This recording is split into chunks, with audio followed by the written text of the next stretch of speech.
right, guys, and y'all know what time it is. It is Fatima Fridays. Welcome, welcome, welcome. It is Fatima Fridays. I am in the building. I am Fatima, and guess what, y'all?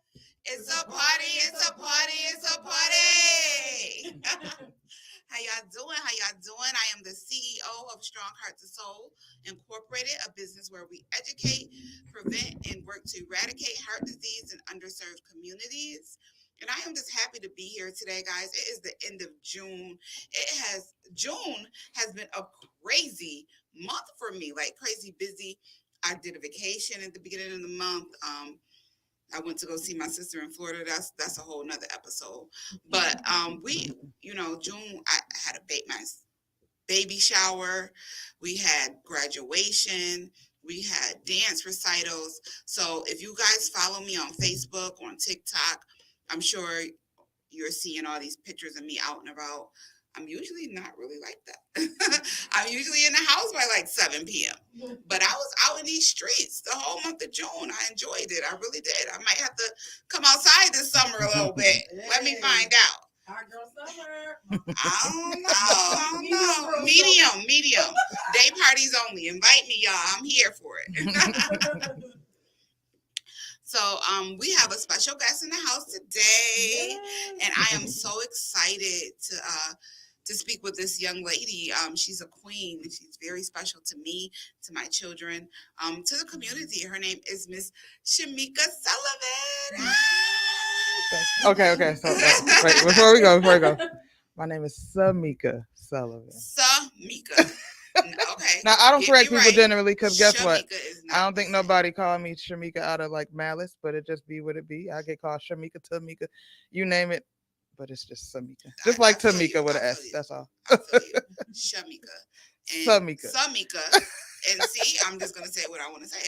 Correct me every time because I am one big on corrections. Especially when people call me Fatima or Fatima or whatever they get. No, it's Fatima. Mm. It's very easy. If you can say Swarsnorsky, you can say Fatima. Right. It's very easy. So correct me every time. I don't have a problem with that. But Samika, every time. Samika is a business owner, an activist, most importantly, a mother to a beautiful 13-year-old daughter her name is Legend. I love that name. And I know a little boy named Legend, but for a girl, it moves mountains. Like that's just, I think it's so special. And Samika is just a force to be reckoned with in our community. And I am so happy to have her here. Guys, please share, like, comment. We're going to hear Samika's story today. And just make sure that you tell all your friends, your family, everybody to tune in to Fatima Fridays because Samika Sullivan is in the building. All right, Big Frank, hook us up with some music. Hey.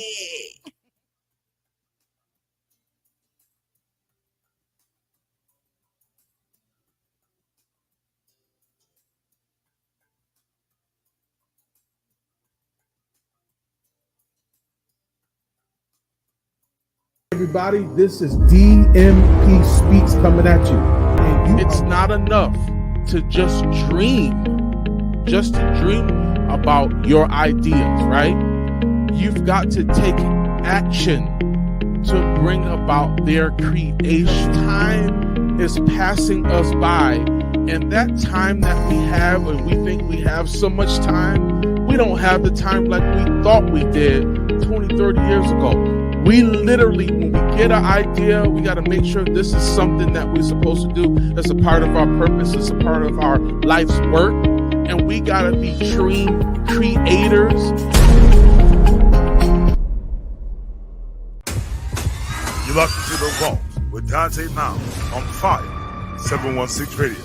Let's go. This is engaging the youth.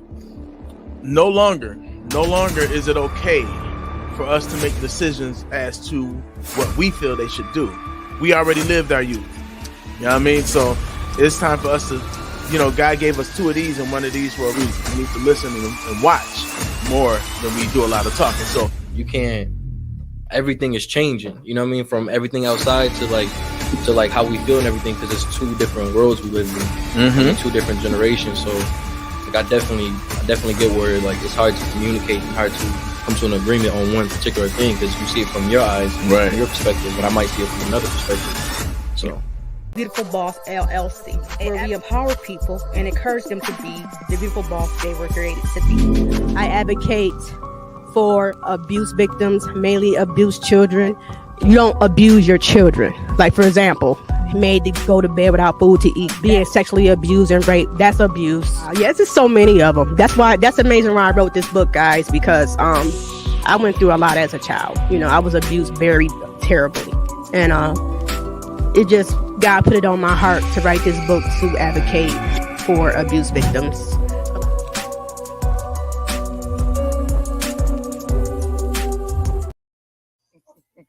Hello.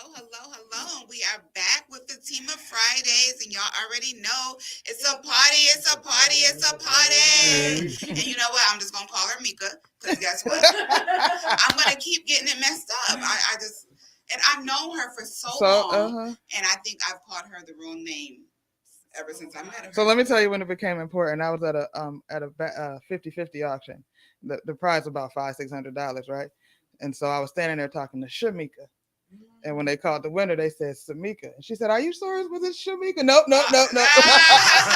See, that age matters right there. Absolutely. I get it, but like I said, I can correct people all the time about my name. So don't play with me. And don't play with her. So it's Mika. That's what it is. There it is. Mika works. But today we're going to be discussing so many different topics. The Supreme Court, affirmative action, some hot topics that were in the news this week. The 2023 BET Awards, how they pay homage to the 50 years of hip hop. I want to get through it all. I know this is going to be, a fun and informative show today, but I'm really going to try to get through everything. First and foremost, I want to give you guys like a little disclaimer. I really try to stay away from politics. I really do. I promise I do. I know that last week or this whole month, really, because it was primaries, we have been, talking more and more about the city of Niagara Falls and our elected officials and things of that nature, because, it was election the other day, June 27th. And I think voting is very important. I've been voting ever since I turned 18 years old. And to me, it's really important. It's really a movement. So I feel like we as a people need to make it as important, more important than it is. Because even though I talked about my son a couple weeks ago, when he turned 18, first thing I did was register him to vote. Mm-hmm. But the problem was I registered him to vote. He didn't care about it. Mm-hmm. So we as a people, we got to make our people care about it, because he still ain't voted. He's 22. And that's depressing to me. Mm-hmm. And as a kid, I used to take him and his sister to the polls with me all the time, every time I voted, just to let them know that this is what you do as a citizen. But it didn't matter, because he still ain't voted. Son, November, you better vote. That's it. Can I say? Okay, so I just had this conversation with my papa, because my papa's like 87. And we were kind of talking about this. He's like, "Did you go down there and vote?" and stuff like that. I'm like, "Nah, I didn't go vote." He's like, "What? Like, I fought for your right to vote and stuff like that." And my response to this, and this is not saying what everybody should do, but I feel like in the past, they fought for the right for us to have the choice. We didn't have a choice in the past. We just couldn't vote, period. But now we have the choice to vote or to choose not to vote. Sometimes I choose not to vote because I personally can't pick one of the lesser evils. Mm-hmm. I'm just not, that's just me. And with this election, I've had some concerns with some of the candidates that I knew. Some of them, I have no idea who they are. I just see their signs out in the yard. And so it was just, to me, it was like, I can't really make a true educated decision and vote fairly. So I'd rather just choose my choice of not voting. But that's just my honest opinion as far as that goes. And you're absolutely right. You're absolutely right. They certainly did. I think where the disconnect is that we don't understand how it affects us, right? Yeah. We see the worst thing that we have is somebody said to me, we need a more educated electorate. And I said, now you need to explain what that means to people. Right. Yeah. It means the people that are voting, how educated are we with the process and where does it affect us? Sometimes we talking about stuff, oh, let's go to the city hall. That don't have nothing to do with the city. Yeah. Let's do so. So we need to understand the structure of how politics works in order to make it work for us. Yeah. Sometimes we look at stuff and we say, oh man, I would do it better. Well, do you know what it takes to do it the way it's being done in order to get it to be better? Because sometimes we jump into things thinking, oh, I can do this better than so and so and such, not knowing all the blood, sweat, and tears that went behind that. You know what I mean? Frank didn't just come up in here and put some mics up and decide, okay, now I got a radio show. Right. Nah, he been working at this. He was hosting shows. He was doing all kind of things. I know I've been watching you for a long time. But you know what I'm saying? Like, it's a process and everybody ain't willing to put the work in. When we got here, you was talking about being here at 5 a.m. and pretty much all day. That's because you want this to succeed. Yeah. And we have to understand that. You know what I mean? I heard one person go, yeah, well, somebody said if somebody became mayor, they was going to move to Lockport. And the other person responded, well, he's going to be the mayor of Lockport too. And I'm like, oh, Lord God. I'm like, let's go teach a class, y'all. But there's a disconnect. Politics can work for us or it can work against us. There are instances where our vote don't mean a thing. And that's the presidential election. It means absolutely nothing. There's an electoral college who picks those people. Yeah. We don't know who that is. Do y'all know who the electoral college is? It's in the college. Exactly. So we voting for people to vote for people for us, and we don't even know who them people is. And that's been something that for years now they have been talking about canceling that. As they should. And you know when they will? When we stand up and say enough is a damn enough. Excuse my language, I apologize. But when we say, you know what, we ain't doing this electoral college stuff. The same way we march for everything else and we make noise, we got to do that same thing when we care. Yeah. And we got to get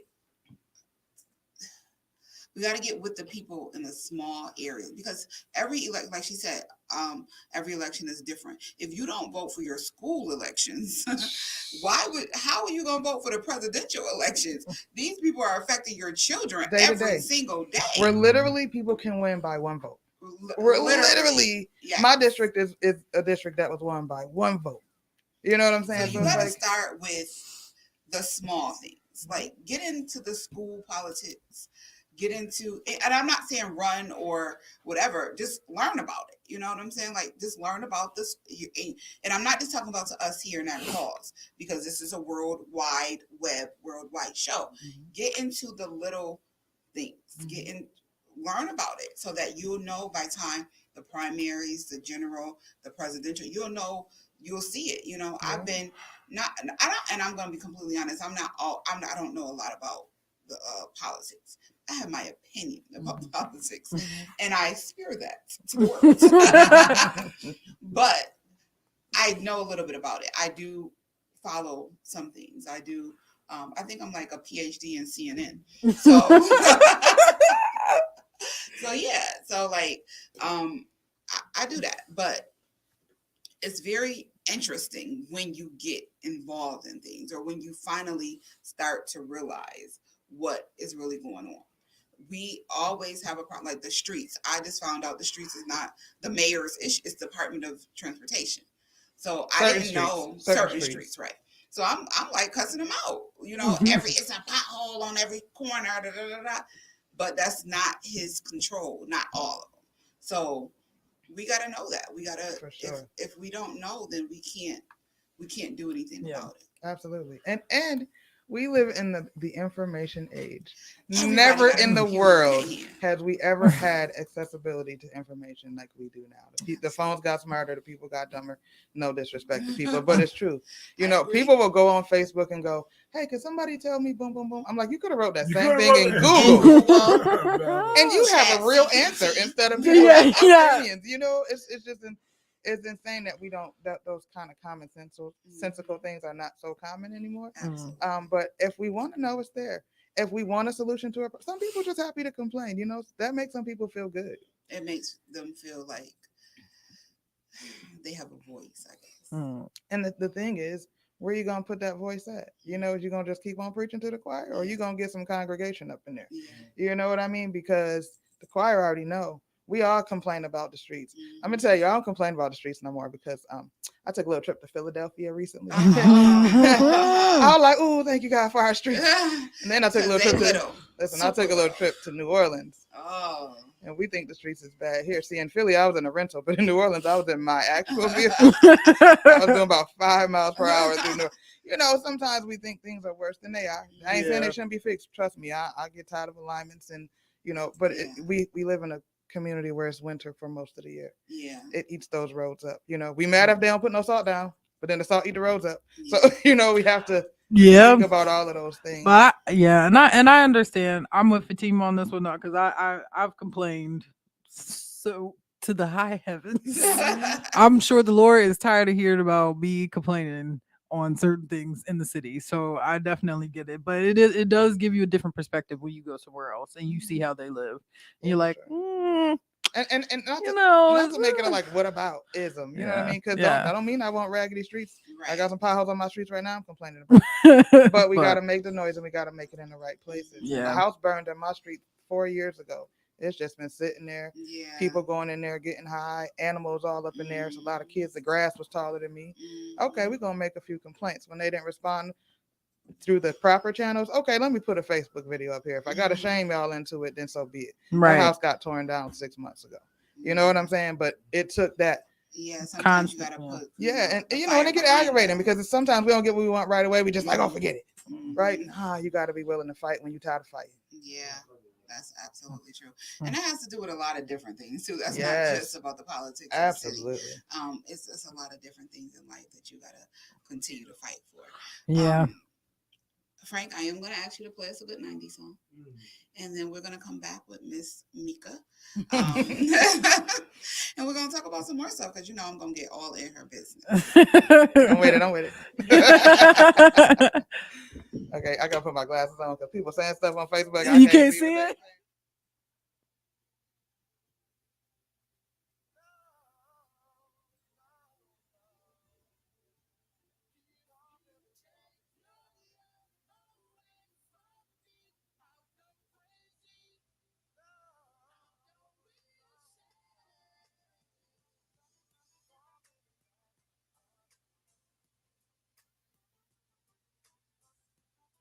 What's up, everybody? It's Kier here, Inject Faith, Hope, Love. We all are facing some type of battle. This time, I decided that I'm fighting back. I just refuse to literally let the battle overpower me, and I want to overpower the battle this time. You have to still go through the battle because I still need to get out of you what I need from you. You can beat it. It's just about knowing to getting into a place of confidence, like, I can beat this. I can get past this. This does not have to consume me. This does not have to... I don't have to wear this on my shoulders at all, truthfully. I can let it go. What's up, everybody? It's Kier here. Inject Faith, Hope, Love. Today's teenager is tomorrow's potential regular customer. That's what the tobacco industry said about us. But what does it say about them? That they'll do anything to recruit new smokers. Like using menthol flavors to make products smoother and better tasting, so they're easier to start and harder to quit. In other words, menthol is not just a flavor. It's a way for big tobacco to attract and addict us. And there's nothing just about it. Take action at notjustmenthol.org. This is DMP Speaks coming to you. I am a board certified Christian counselor. I'm also a life coach. I am a family restoration specialist. I help build, rebuild, and grow your family. Maybe you're having some communication problems. Maybe you guys are just yelling and screaming and you guys are just not getting along. And if you want access to me for your 30-minute consultation call, follow me on all my social media platforms. TikTok, Facebook at DMP Speaks. And if you go to YouTube and Instagram, it's at I am DMP Speaks. Download Fire 716 and click the link.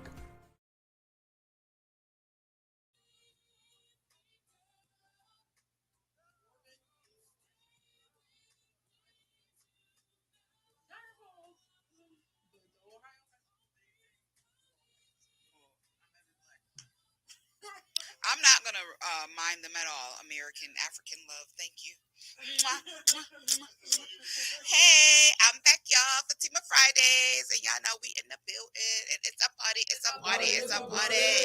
We're gonna have a lot of fun today. We're gonna be very informative. I got some Fatima facts that I'm gonna drop for y'all.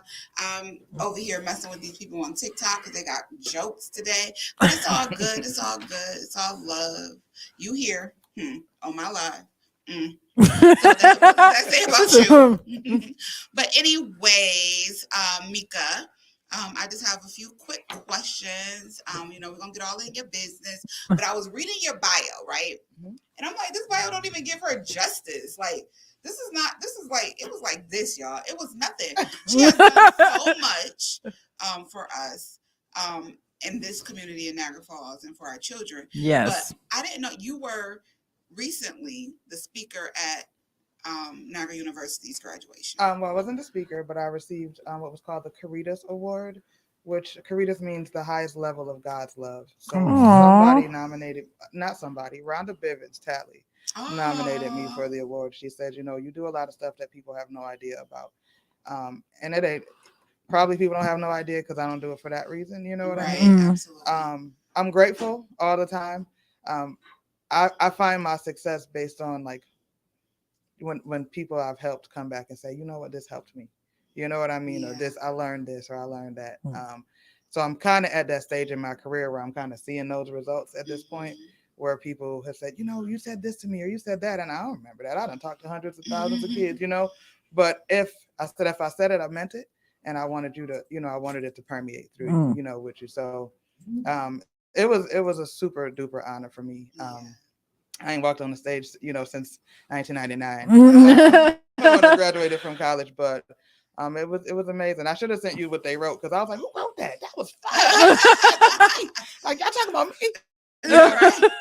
But I thought that was I was honored. I was definitely honored. I was grateful. Yeah, for sure. That's really big. I appreciate you, and it shows that other people appreciate you too. Yeah.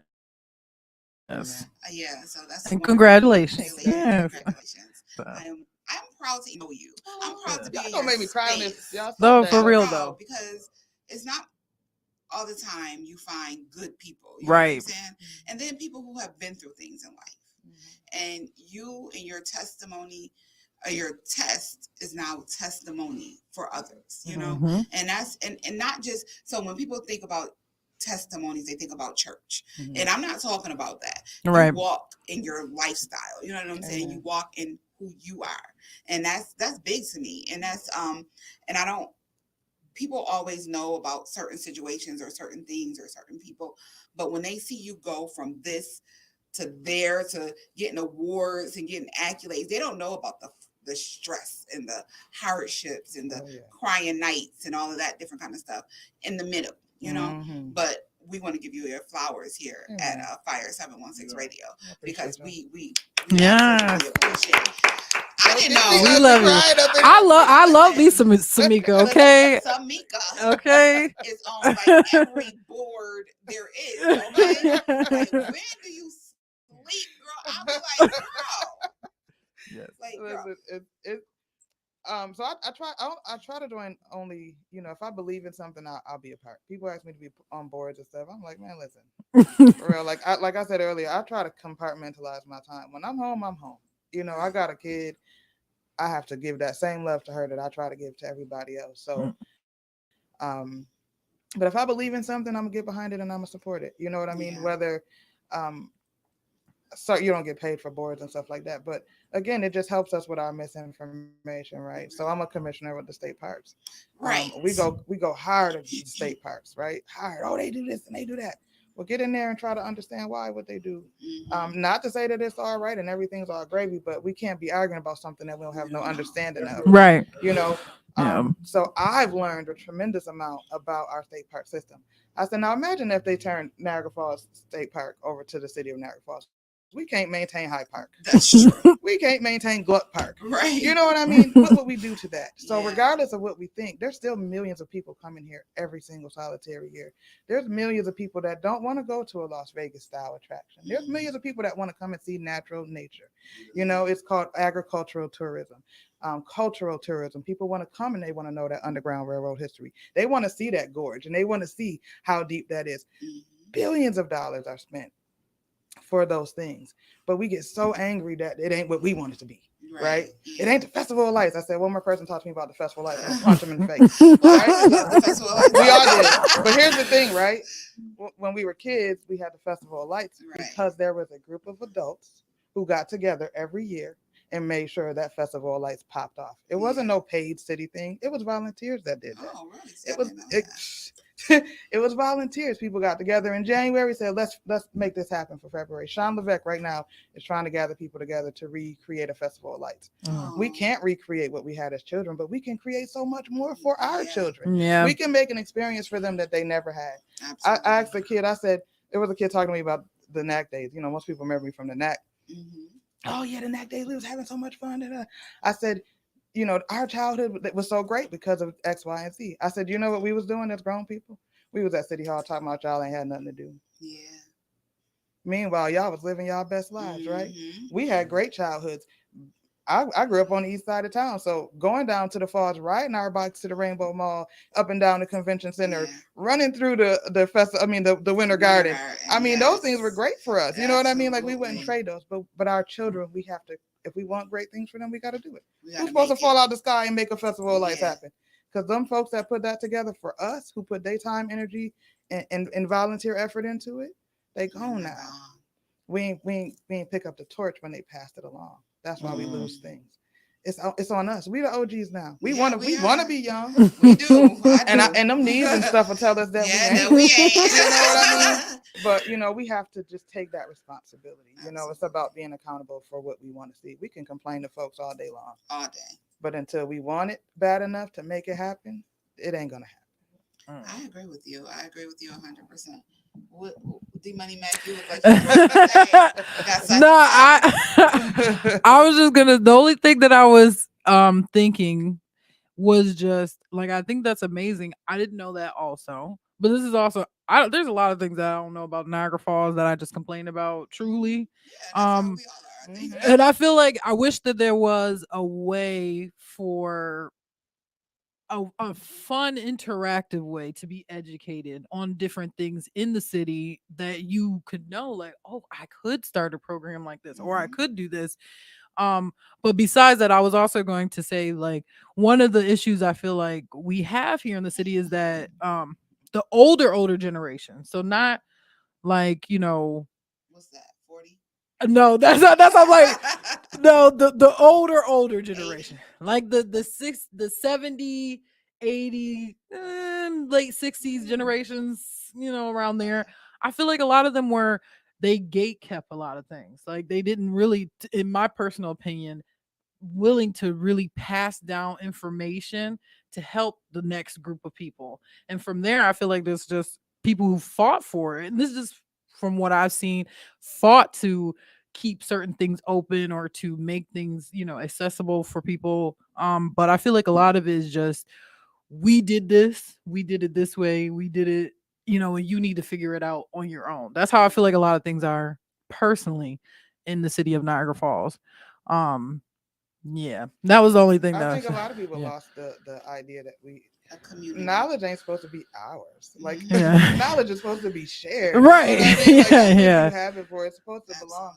And I think sometimes we didn't seek it, and sometimes, you know, it wasn't, you know, people were, you know, holding tight to it. So I think it was a mix of both. I see that in a lot of different realms of things, education, number one. So the way I see it is, I remember my grandmother growing up. My grandmother used to always cook. She was in the kitchen all the time, and she would be like, "Come on, Fatima, come on," and I was like, like, for what though? For what though? So I'm in Unity Park. This is where it's popping. You know, it's wet out here. Why would I come sit at your house and learn to make some dressing? You know what I'm saying? Yeah. Now that I'm 40 something. And I have to cook for my children, and they want dressing in black eyed peas. I'm like, this, we don't do that no more. Like, what are you talking about? Like, Yeah. so here I am on the internet, you know, learning how to make dressing. And of course, I have my aunts and uncles and stuff that help me along the way. I was like, girl, your family cooks on the best food in the Yes, world. get in that kitchen. But me, I'm not a cooker. Like, I cook to eat. I'm and right if with I you. cook something for you, you best believe I love you to death, because I'm not a cooker. I'll go I'm buy right you there with whatever you. you want to eat. I have found my tribe, y'all. But I don't got the time for that. That's Listen, what it I was is for supposed me. to marry a rich man, so I wasn't supposed to have this Yeah, drama. I wasn't supposed to cook. But he ain't found me A yet. word. So. Listen. So now, and my kids, they be like, "Ma, you ain't cooked all week," and I'm like, "So, like, what do you mean? Like, y'all ate, right? You better make some oodles and noodles." What? I absolutely do regret it, Auntie Deborah. Thank you, Auntie Deborah. But I do regret it, because I should have been in there learning those things from my grandmother. But just like D Money Back is saying, those people should have been giving us that knowledge. So here's what and happened. We had to receive it. They as well. should have, right? So like my mama learned how to cook from my grandma, right? And she probably learned from her mom and whomever. So there was a little bit of a generational change when things introduced like the television, like you know those things, or when women went to work. Right. So you know, there was a point where we needed everybody's help in this kitchen. So get in here, you're gonna learn, because you're gonna do what we need to do. One of the worst things that we've probably done to our children is said, well, you know, I went through this, so my children won't have to. Yeah. Now, there's certain things we can certainly protect our children from, but there's some stuff that they got to experience or they won't ever understand or learn. So if it was okay to go in there and sit down and watch TV, go and sit down and watch TV while grandma in there cooking. Somebody didn't make sure that that lesson was passed along. Right. So in that sense, they neglected the duty to pass it down. You know what I mean? We ain't thinking about, oh, I got to grow up and learn how to cook Thanksgiving dinner. We just know it's Thanksgiving time. We going to eat. Yep. You know, so I think generationally we've changed. It's sort of like the generation that said you respect your elders versus the generation that said you only got to respect them if they respect you. Yeah. Well, see, guess what? As a first before you talk to my kids. As a 10, 11, or 12-year-old, I don't really know what respect is, right? So you can say, "Oh, your sneakers is ugly." Now I feel like you done disrespected me because I'm hurt. So now I'm gonna react out of my emotion, which is not good for me. You know what I mean? So it has to, like, we ain't teach them respect. We just threw this word out there, but didn't tell them how to handle it. So there were some generational shifts in how we decided to parent. I mean, I'm looking right now at this gentle parenting. You know, all of these different things. Dr. Spock told parents how to parent in the 70s. That's when that shift started, right? What happened to Dr. Spock's son? I don't know. He committed suicide. Oh, wow. After he was the person, the name to go to. Well, Dr. Spock said, don't do this. Dr. Spock said, don't spank him. He said, give him a timeout. He said, all things that we, you know, in our growing up, we've seen that. You've seen it, we've even done it. But we lost the connection to the folks who got us here. We look at old ways and say, "Oh, ain't nobody doing that old stuff." Guess what? Them old folks got us here. Yeah. I love when the new moms say, "Oh, my mother can't tell me how to raise my kid." Guess what? She kept you alive. She fed you. She made sure you was believe good. it or not, you're gonna be calling her. Like, You're even gonna if call her. you're gonna call her and ask for her opinion. I remember my son, giving him cereal was a big ordeal for me. I don't know why, but everybody's like, "You better get that baby some cereal. You better get," and I'm like, I'm not giving the doctor said, you know what I'm saying? Learned very quickly to say that to some black right. I tell you all about them doctors. Yeah. So absolutely, it's definitely been a shift. It's definitely, and still to this day, like now I am 40 something. And I got a 14-year-old daughter who refuses to cook anything besides macaroni and cheese and oodles and noodles. And that's my fault because I didn't teach her how to cook. But now I'm like, okay, I noticed the problem. So I'm like, okay, London, come in here and get in this kitchen with me. And we're going to cook this together. She ain't got time for me. She ain't got time because I didn't start it when she was 5, 6, 7. So all those parents out there who are watching today, if you got some young ones, get them in the kitchen with you. Sit down and read them a bedtime story, because those type of things matter to children, and they're going to matter in the long run. You know what I'm saying? Because I would give anything right now for my daughter to be like, okay, Mom, let's cook together. She's 14. She don't got time for me right now. I understand that. My grandmother, she basically tries to do that with me, and I just don't have the desire to cook at all. It's stressful to me. Like I get stressed out immediately when I'm trying to cook. But I do, you know. It is. You're literally in here. It's a love Yeah. language too. My mother, it It's was just- her love language. You know, if you walked in her house, she offered you a plate. If you said no, she had an attitude. Yeah. You know, but it was her Yeah. love language, and it was that way. You know, with people who love to do those things. Yeah. You know, listen. Send her to culinary. I sent mine to culinary school camp. She came home like, oh my, I can make this and this. You know. And hey, guess what? Here's the difference too. I don't care if you want to learn this, you're gonna learn it. Yeah. I don't care if you want to go to school, you're going to school. You know, you're gonna have to learn to cook to feed yourself and your family one day. Yeah. A couple of Mother's Days ago, my daughter said, Mom, what you want for Mother's Day? I said, I want to just be a kid again. So we agreed we were gonna switch roles for the day, right? Oh. So I woke up in the morning, I went in her room. I said, Mom, I'm hungry. I'm so hungry, Mom, please. She said, oh my gosh. She got out of bed. She came in my room. She gave me a waffle, just old naked waffle. I said, did you just bring me a naked waffle like that? She's like, go back downstairs. She get a plate. She said, I know it looked like it's burnt. Flipped it over, but it ain't. It was clean on one side. It wasn't burnt on one side. Listen, I had that child cleaning chicken. I had her making salmon patties.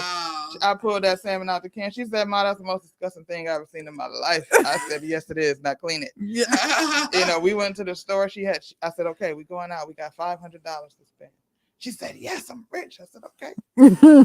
So we got to send some money here. We got to do this. We got to do that. About 3-4 stores in. She said, dang, I'm almost broke. I said, tell me about it. I understand, but so about 11 o'clock that morning, she said, Mom, I'm done. I can't do this. She said, I don't know why you make this look easy, but I can't do all of this. Like, I just want to go play. I said, oh no, sis, we doing this all day long. You know, you don't gotta.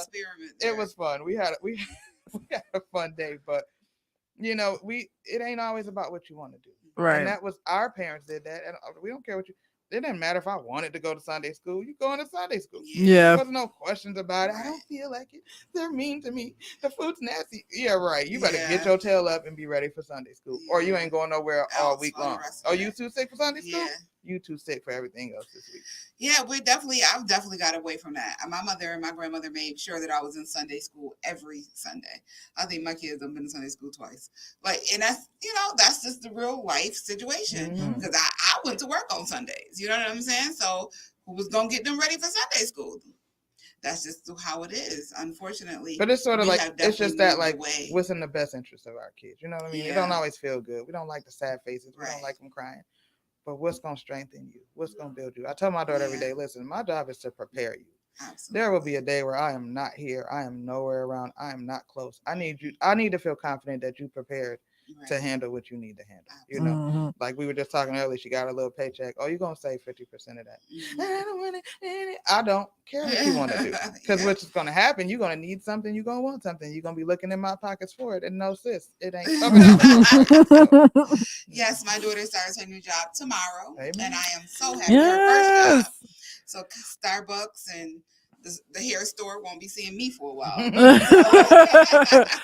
So yes, I'm very proud of her. You know, I am going to do my best to teach her how to make money and save money and have money work for her, and not her always working for the money. So yeah, because that's something I didn't learn so much of. And can't fault my mother because I was taught certain things and I just moved away from it, you know. But that's life. That's how it is. Well, I can. I hope you're watching, Kiki. No, I'm just kidding. And she just called her mother like I know we do all this. I know. I think about that all the time because I think about, first off, I always commend y'all mothers, period, because now that I'm grown, okay, there's no way that even if I had a kid tomorrow, like I would be in shambles completely. So I think now, like, especially with my relationship with my mom, we're way better than we were, but it also took time because I needed to understand what life was like as an adult. And then thinking about, like, the same age that I am now, she had a 14-year-old. Like that's blows my mind. Because what? Like, No what? way. Yeah, no, there's Ooh, no them way that I would be able to teenagers, do good that. Yeah. Lord. Yeah. Teenage That's a girls. breed. Oh, I think Yeah. teenage girls. So I had a son at 22, and then I had my daughter at 30. So it's like a whole different. Of course, I'm in a different ball game because I'm 22, 30.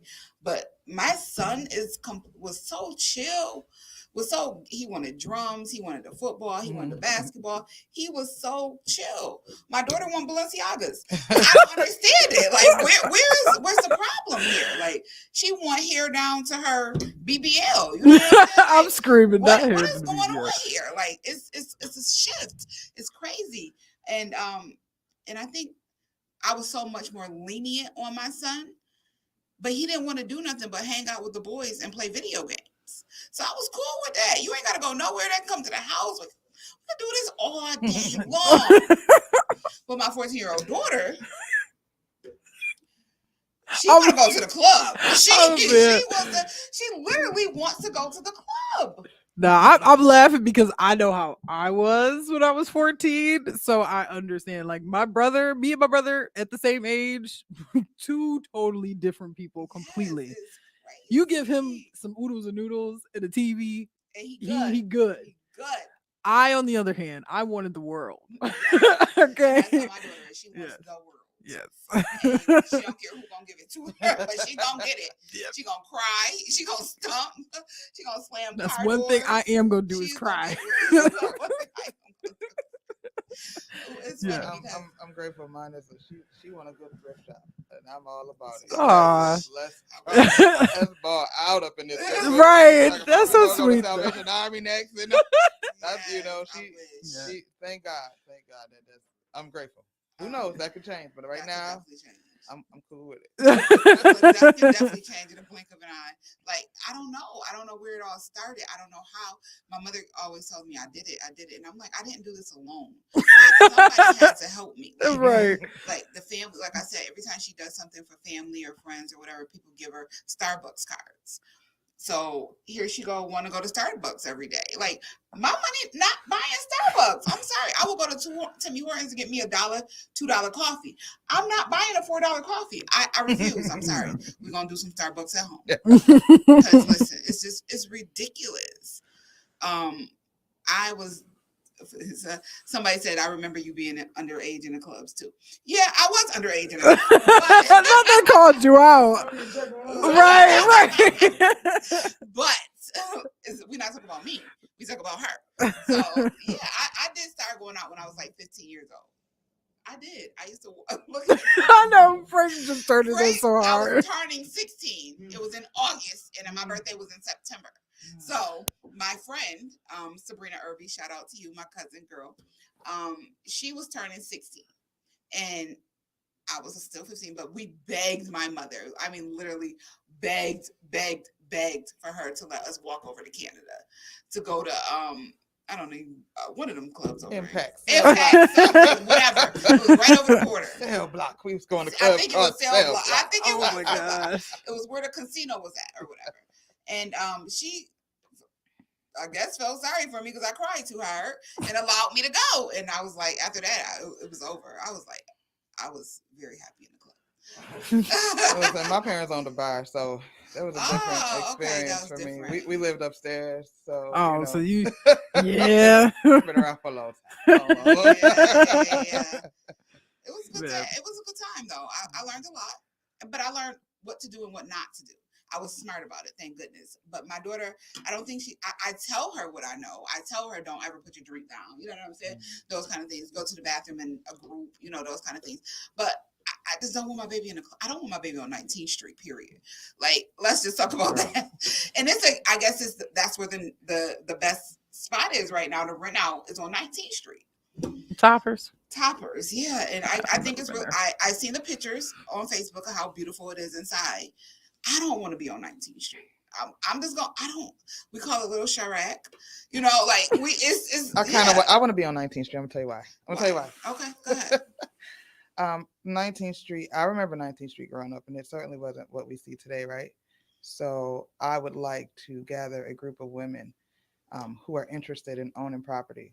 And I want to buy up 19th Street. And I want families in those homes. Okay. The neighborhood changes if we change it, right? That's very true. Move 10 families in there that care about their kids, care about what they look like outside their house. They're going to be out there policing and making sure their neighborhoods are straight and safe.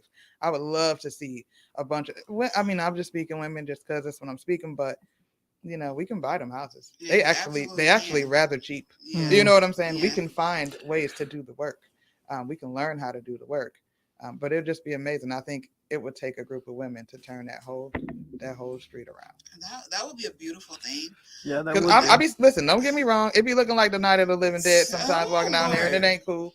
But yeah, again, you know, when we won't change, we got to make it happen. It for ourselves. We can complain about what it. I noticed, I don't know if anyone else has noticed this. I don't know, but when Oh, it's raining. I know. I had to turn to look the like heavens just opened out there. Yeah. What I noticed is that when around those little corner stores, it's so many looters or lotterers or whatever, loiters out there. So many, not like 3 or 4 or 5 or 6. I'm talking about 10, 12, 15 at a time. How could the business survive that? Like, if I see it, I'm strictly driving to the next store. I'm not going in there. I'm not going through 20 people that's rolling dice, that's smoking weed, that's doing whatever to get toothpaste. You know what I'm saying? It's not that serious to me. Yeah. But I noticed that from what I've seen, it's a lot.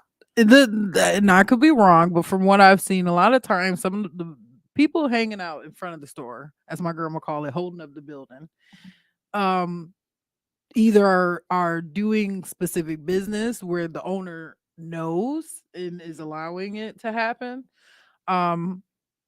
or they've tried to get them removed from the area and they can't in a way. But that's just what I've noticed, because a lot of times, like some of the stores I went into, it's like, you know, you got the same people hanging out in front of here every day for years. Yeah, like that, you know. So after a while, if somebody came here and was just hanging out in front of the studio, like, you know, what would you do? We're gonna say something like, why are you hanging out in front of here? Like, what's going on?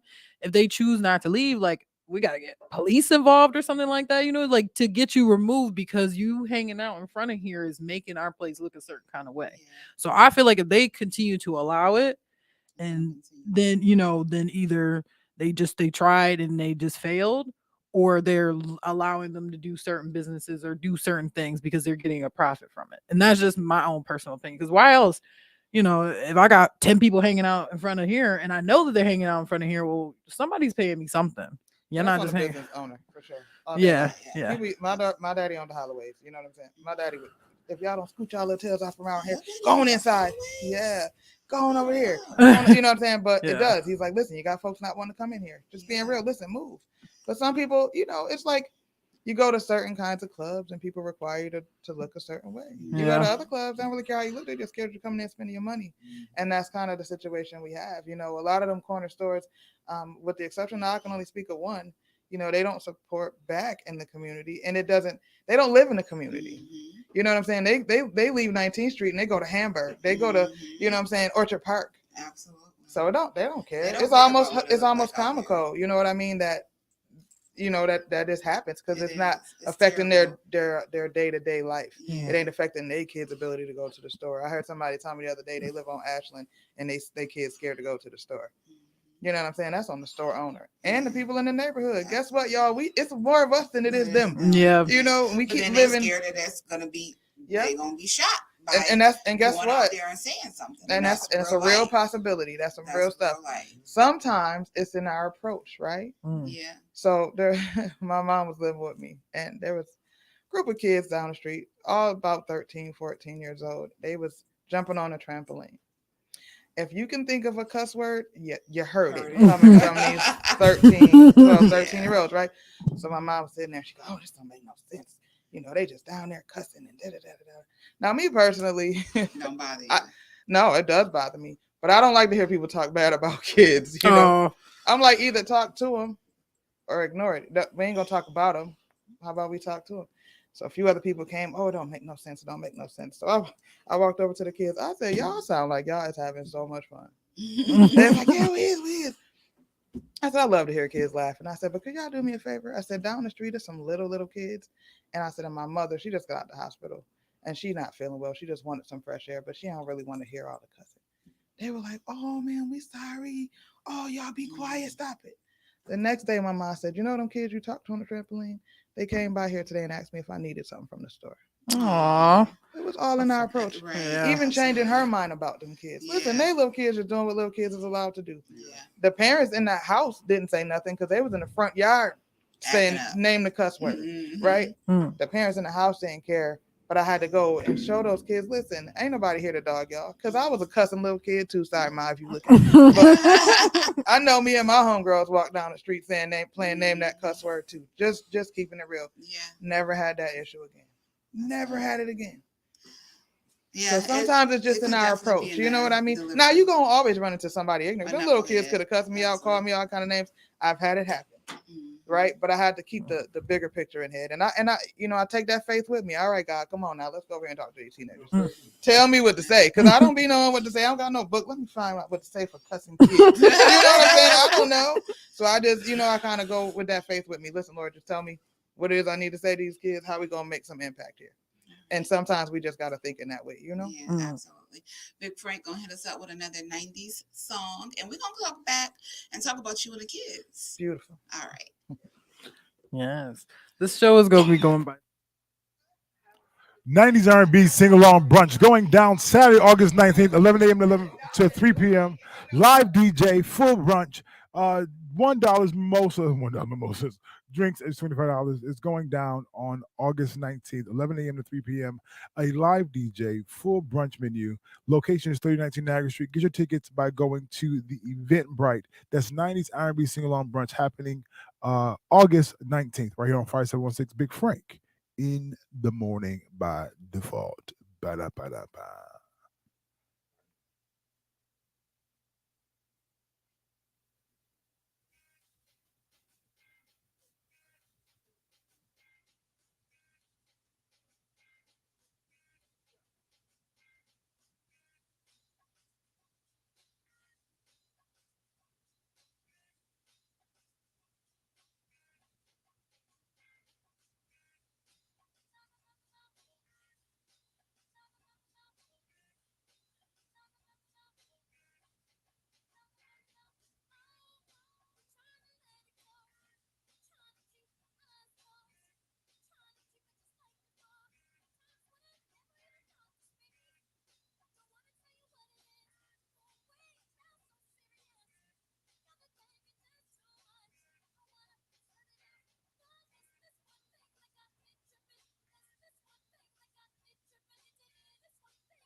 You're locked into the vault with Dante Mount on Fire 716 Radio. Let's go. This is engaging the youth. No longer is it okay for us to make decisions as to what we feel they should do. We already lived our youth. You know what I mean? So it's time for us to, God gave us two of these and one of these for a reason. We need to listen and watch more than we do a lot of talking. So You can't. Everything is changing. You know what I mean? From everything outside to like how we feel and everything, because it's two different worlds we live in, two different generations. So like I definitely get where like it's hard to communicate and hard to come to an agreement on one particular thing, because you see it from your eyes, right, from your perspective, but I might see it from another perspective. So.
right, guys, and we are back. Fatima Fridays. We in the building with Mika. And it's a party, it's a party, it's a party. And thank you guys so much for being here. I do really appreciate it. I did say that we're going to talk about some stuff that is important, the reason why she's here today. We want to talk about the kids. I mean, you have been, tell us how you, from where you, from once, where have you come, and how, what you're doing now. Tell us all about it. Okay, so this is funny. My mom loved to tell the story how I didn't like kids when I was younger, and I didn't. I was not interested. My goal was I was going to be an actress. I looked up to Whoopi Goldberg as an actress. I looked up to Oprah Winfrey as an actress, and that's what I was going to do. I'm going to be on the big screen. I was in all the church plays and all the the little skits and the school plays and stuff. So that was my goal. When I was 15, I got pregnant. And your goals change a little bit when something like that happened. I had several of my friends had gotten pregnant, but in that teenage years, we think we invincible, right? Like, oh, that happened to them. Like, that don't happen to me. I got two parents at home. I go to church. I'm on the honor roll. You know what I mean? Like, all that was supposed to be some giant condom protection, right? But it wasn't. So, my son was born. He was born really ill. He was born with a disorder called gastroschisis. And gastroschisis is an abdominal disorder of the intestine. So basically, when babies are born, they're born from the inside. They develop from the inside out. So sort of your inner parts develop first, and then your body sort of grows around it. So when that happened, his body growed around it. But right where the umbilical cord is, what closes it, there was an opening there. It didn't close all the way, so it left his intestines exposed to amniotic fluids in my stomach, which in turn kills the intestines. So he said the average baby has about 50 to 60 feet of intestine if you took it out and stretched it all out. By the time they removed all the pieces of his intestine that were no good, he had about 3 inches remaining. There had been 2 babies born like that in the past 50 years at Children's Hospital. Both of those babies died so soon that, there was nothing was looking good as far as the prognosis. And so time went on, and they were just sort of amazed, like, how is he still alive? You know what I mean? Like, what's keeping him here? Doctors would fly in from other children's hospitals around the country just to kind of like study his case and such. We were approaching his first birthday, and we were getting ready to bring him home. My son was on a transplant list, so we were waiting, to hope that someone would, donate some organs. Unfortunately, people don't think about that when it comes to babies. It's so devastating to lose a child that you ain't thinking about, those things. So we were on the donor transplant list for a while, and we were getting ready to bring him home. We had his little Jordans, sweatsuit, we had him ready to go. And unfortunately, he passed away. So that just, that took me into a whole different space, right? All the things that I thought I wanted to do, I was just done. I ain't doing none of that stuff. I don't care about doing it. I just knew God had to hate me. You know what I'm saying? Like, he just had to hate me because I had friends who were drinking, smoking, fighting, doing all that when they was pregnant. They at home with their babies. As soon as I got pregnant, I'm reading all the books and I'm, doing all the stuff. Forgive me if I cry, y'all, because my baby's 30th birthday is coming up next week. So excuse me. Sometimes I can tell the story without a tear, and sometimes, it does something different. But so yeah, he passed away 2 days before he was scheduled to come home. And I just kind of gave up. Like, I just kind of really didn't care afterward. But I had some people around me who cared. Thank God. Yeah. No, sorry. Do we get some tissues? I had some people around me who cared. And one of those people was Mr. William Bass. He was a pupil service assistant, and he was like, look, you going to college. Like, I don't care what you do, how sad you is, you going, right? And I'll be like, yeah, okay, I'm going. And then he was like, one day I came in the guidance counselor office, and he said, he took the college book, and he set it down for me. He said, you're going to sit here until you find a college to go to. And I literally did this. I took the book and I opened it. I said, okay. I looked around and said, New York University. I said, okay, I'm going to go here. He said, oh, that's a real good school. Why you want to go there? I said, well, you said it's a real good school. Why not? Right. Thank you. I appreciate it. And he said, okay. So I'm like, good. He's going to leave me alone now. You know what I'm saying? Because get out my face, sir.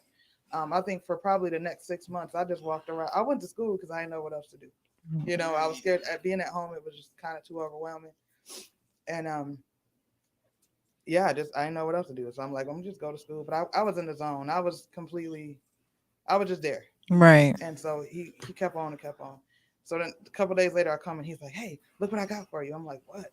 He's like, "I got the application to NYU." I'm like, "If this dude don't leave me," I'm like, somebody's filling up this application. He said, "I want you to do your essay and let me read it." I was like, "Man, leave me alone." He said, "I got a waiver for you, so you don't got to pay the application fee." So I did it just because he made me. And I got accepted. And I'm so to this day when I see him anywhere, he be like, "Yo, chill." Oh, like, that's the reason. Like, I couldn't see. We need people like that. I couldn't see past that. Yeah, man. Yes. And that was so impactful for me. Excuse me. That I was like, if I can give that back to somebody, if I can be that for somebody, because it changed my whole trajectory. My high school principal sat me down, and God bless his heart. He sat me down, and I got a little note from the doctor with a 5-minute pass, so I could leave class early, so I wasn't in the halls getting late for class. He said, "Why don't you just go to the Center for Young Parents?" I said, "I don't want to go there. I can't get a Regents diploma if I go there." He said, "It doesn't matter. You'll still graduate. You need to learn how to take care of a baby." I said, "Sir, I come from a black family. I got younger siblings." I said, "We all made bottles and chains. That's just how we did it." He got really mad at me. He was like, "You're gonna be a nobody." He said, "You're going to be on welfare and you're going to have a bunch of kids."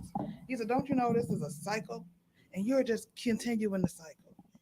And I walked out of that office and I cried all the way to that elevator. "Give me my elevator key, sir. I don't care how mad you is." And I was just like, every time I wanted to quit, I heard that man's voice in my head. "You're going to be a nobody. You're going to be on welfare with a bunch of kids."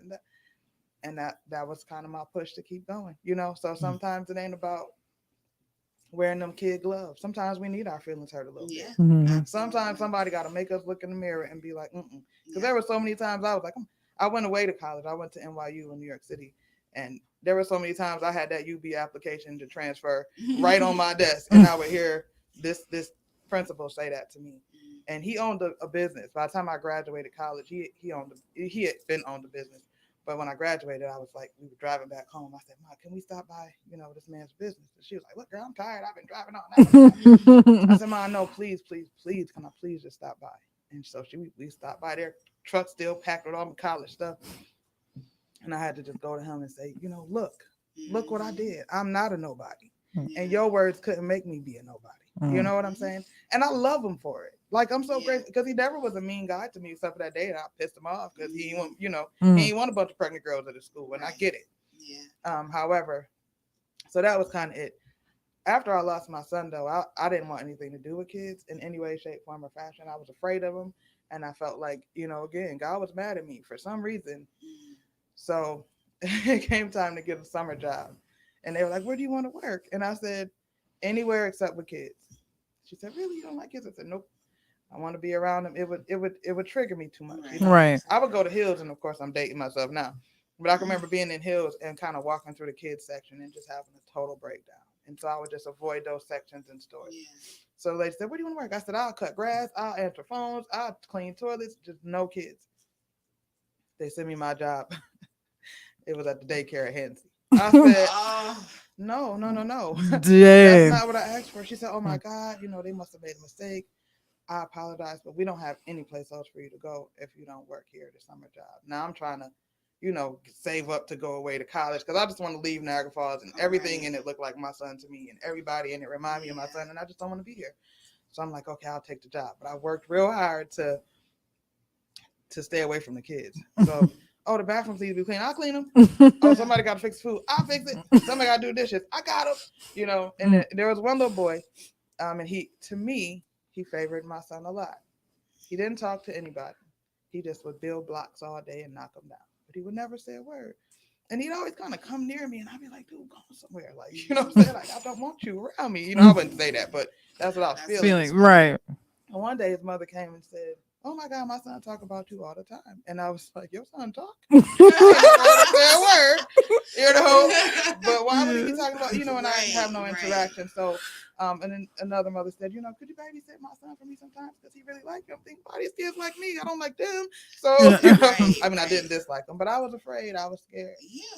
And then I worked that summer, and I worked with kids ever since. I wouldn't want to do a single other thing. Right after, when I was in college, I had applied to work for this program called Covenant House, an agency called Covenant House in New York City. They work with homeless kids. Mhm. And they had a teen mom program. So I definitely wanted to, work with that. So I sent in my stuff and they never contacted me, and I moved back home. And then I was home about 2 weeks. And they said, hey, you still interested in the job? And I said, yeah. And I packed up my stuff and I moved right back to New York like that weekend. I literally went to that job interview with my suitcase in hand. Oh, wow. They wound up having me work at a place called the Regional Training Center where I was helping kids who needed help getting jobs, doing resumes, how to fill out applications, stuff like that. But we noticed that a lot of our kids were coming out of Rikers Island. And then one day I'm reading the Source magazine, and I'm reading about this program for the kids at Rikers Island at Covenant House. And I'm like, dang, I work at Covenant House. Like, I ain't never heard of this program. So I went to my boss, like, yo, what is this program? She said, well, it's something new we trying to do. She said, a lot of our kids come from Rikers Island. So, are you interested in working with this program? So I said, absolutely. And that started me working with Project Rise, which was Rikers Island Services for Ex-Offenders. So we worked with the children who were 18 to 21, which is crazy because I was 22 at the time. So I don't know what I thought I was doing, but that was the start for me. What I saw, what I experienced, what I saw these kids go through, I knew then that like somebody had to do something, right? All these kids lived in New York City, and they would be like, yo, if I could just leave New York, I could do something with myself. And I would say, do you know how many kids feel like if they could just get to New York, right? Do something? Yeah. But mentality is mentality no matter where you live. So there were kids in Brooklyn who never been out of Brooklyn. And I'm like, where Manhattan, like 2 train stops away. Like, how you never been? You know what I'm saying? Bronx kids never been out of the Bronx. So it's like, I was like, dang, they had so many resources that I was able to see. I'm like, I wish the kids in Niagara Falls had this. Right. But of course, I left Niagara Falls like everybody else. I ain't never moved back there. I was in the whole town. Wow. Right. But God is the greatest comedian. Oh, my goodness. He is the Richard Pryor, Bernie Mac. Yes. Yes. He is. And so, I was like, man, if I could just, I used to want to bring all the kids to New York. I was like, I'm going to Niagara Falls, get a bunch of kids and bring them here because I want to come back here. And then some things started going on in my family. My father was in the stages of Alzheimer's. My little sister was getting in some trouble, just stuff going on in my family. And I was like, I need to be home because it's going to be a point where my dad don't recognize me. And I don't want to be gone and then come home and he don't know who I am. Right. And so I came back home and I was like, man, this, what I'm supposed to do here? Like all this grass and all these trees, like I wasn't used to it no more, right? Right. People in New York used to say I was country, I was from the country. Yeah. And I'm like, it ain't country. And then I came back here like, yo, it is kind of country. But I had to look at my city through different eyes. I had to look at it. So in college, I remember my professor, we were talking about the Niagara movement. And so I'm reading, I said the Niagara movement as in, and he was like, as in, where are you from? And I felt so stupid and so small that minute that the organization that was a precursor to the NAACP started right here. Yeah. Wow. Know that. Nobody told us that. We don't got a plaque. I didn't know that either. It actually was on the other side, like on the Canadian side, but they had to cross through here because when they all gathered to meet, they were going to meet at a hotel in Buffalo, but they wouldn't allow the Black people to stay at the hotel, so they had to come over to Canada. But they crossed right through here, and they were right in Niagara Falls, Canada, where they made it happen, which is why it was called the Niagara movement. Yo, I was blown away, and I'm like, yo, I'm gonna figure out what's going on. I'm in a sociology class. I'm reading about Love Canal. I said, yo, I used to live here. Somebody's like, yeah, I don't think you did. I'm like, I promise you. Yeah. You know what I'm saying? Like, but not even knowing because here, I didn't know it was like a disaster that the whole world knew about. I thought it was like, oh, we just lived in Griffin Manor. Remember when green stuff used to come out the basement? You know what I'm saying? Like, it was just typical conversation. Yeah. But I made sure I was like, let me learn a little bit about this community that I live in. And once I opened that portal, like we really come from an amazing community. Yeah. Take a walk down Buffalo Avenue. You'll see some old plaques and stuff that tells you a lot of history about this city. Portage Road. Portage it actually comes from the word portage. You know what a portage is? It's a waterway. The reason why Portage Road can't ever get fixed right because there's water under there that they made into a road, but it was an original channel where they transport goods from Canada all the way down to Youngstown, Lewiston. What? Down Portage Road. Right. That's crazy. If you go to the net, right outside, there's a plaque right outside. We don't be reading them plaques. We just see them, right? But you read it, and it's right in there. Right.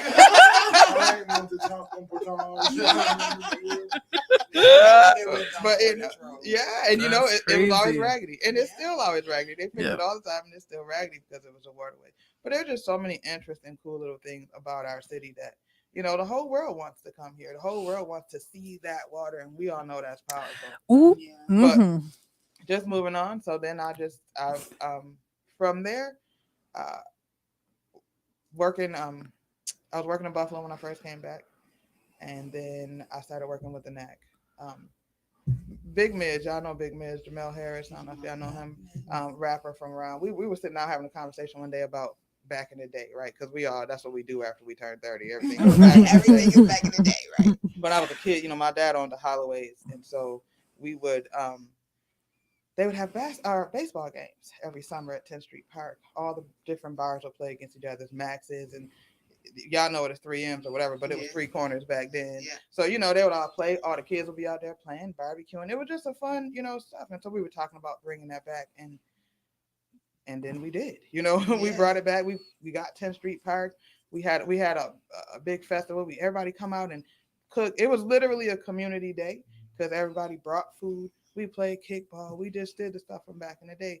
I said, that's when I say when we want stuff, we just have to do it. Yeah. We could wait for everybody all day. The city should be giving us a kickball game. No, they shouldn't. We should get out there and do it our dang ourselves. Right. But I digress a little bit. So we started doing that. The next year we went to do it, and they had sold 10th Street Park to NFR.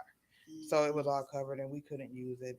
And so somebody said, why don't you try the old high school? They're trying to do something up there. And I said, okay. I went up there, and Hal Faba and Elaine Moranto, God bless them, they both have passed on since.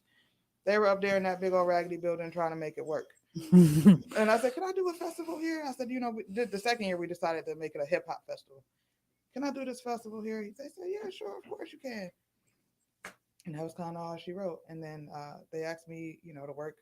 They actually me to do a Black History program at the NAC. Hey, you know, Kathy Cadella called me and said, you know, I really want to do a Black History program, but I really don't feel qualified to do it. So, like, can you or do you know somebody? And I had just wrote a Black History skit for church. And I said, I could take that and turn it into a play. She just wanted it performed for her after school program. I said, yeah, I could take it in. So I called my church members, come on, y'all, let's do this play. And we did. And then next thing you know, they hired me, and most folks who know me, if you haven't known me your whole life, you met me at the NAC. And I ain't worked at the NAC in over a decade. So people are like, are you still at the NAC? I'm like, you ain't been in a while, huh? Because I ain't been in a long time. However, that was another way for me to just get back into loving my community. You know, I was a little funny because I went to LaSalle. I ain't go to NAC. Right. So I was kind of looking at it like, but I thought y'all was too good. But that place turning into an art center, it really opened up our community for so many opportunities. So I just love it, y'all. I just love to see kids happy. I love to try to create things for them. We'll never have the 10th Street best of baseball games that my dad and them had, but we can have our own. Right. You know, we can do something different. We can just continue to add on. I don't think people intend for us to stay in one place forever. If we still doing the same stuff that was happening when we little kids, shame on every grown person around us. Shame. You know, if we haven't leveled that up. So from there, from the NAC, I went on to work with Highland Avenue Revitalization Committee, and then on to the Housing Authority, working with a program called STIA, which was successfully transitioning youth to adolescence. And from there, I'm now the director of the Packer Court Community Center. So, that's a lot. She's been busy, yes, she's definitely been busy. Yes, she has definitely been busy. Yes, and thank you so much for being open with us and sharing your story and just the things that you experienced and about your son. We really appreciate that. And this is, I never even knew, you know, everything that happened. I only knew bits and pieces. So to sit here and actually hear is really like, wow, give you a hug. I know. Yeah, for real. I didn't know either. Yeah. I knew that you had a child. I knew that the child passed, but that's all I knew. Yeah. And that's all I was supposed to know with it, because we didn't have a Right. conversation about it. So that's exactly what it was. But being open about it and letting the world hear your story is you're very brave. You're very brave. So you already know how I feel about you. Yeah. So I appreciate that. I appreciate you for bringing your story to Fatima Fridays, because we are trying to build something here, a movement, and Niagara Falls with the first Black radio station and things of that nature. And we can use all the help but people like you who have, lit the fire. Now we're just trying to carry the flame. Amen. You know what I'm saying? Amen. And that's exactly what we're trying to do here. And I appreciate that. And if you don't tell your story, then people get it wrong, number one, because I'm big for let me tell you what happened to me, because I don't want you to tell somebody else something and it ain't right. So I try to tell you. Absolutely. And number two, the next person behind you will never know. The situation with my health. If I don't get out here and take responsibility and tell people what's really going on, or how we can make it different, or what we got to do, then it's going to happen to so many more people. Absolutely. And we got to take responsibility and say, no, it got to stop with me. You know what I'm saying? And although we're not in that control, we don't have that much control of the situation, but there are things that we can do to prevent it. Absolutely. Yeah. And that's by educating. And that's exactly what you're doing. So we appreciate that. Yes. I mean, initially, I wanted to help teen parents. That was sort of my beginning, because as a teen parent, life ain't easy. It definitely ain't. And people aren't kind to you. You know what I mean? I remember going to the doctor, the OBGYN, and he's like doing my exam, and he goes, "How old are you?" He was really nice. And he said, "How old are you?" And I said, 15.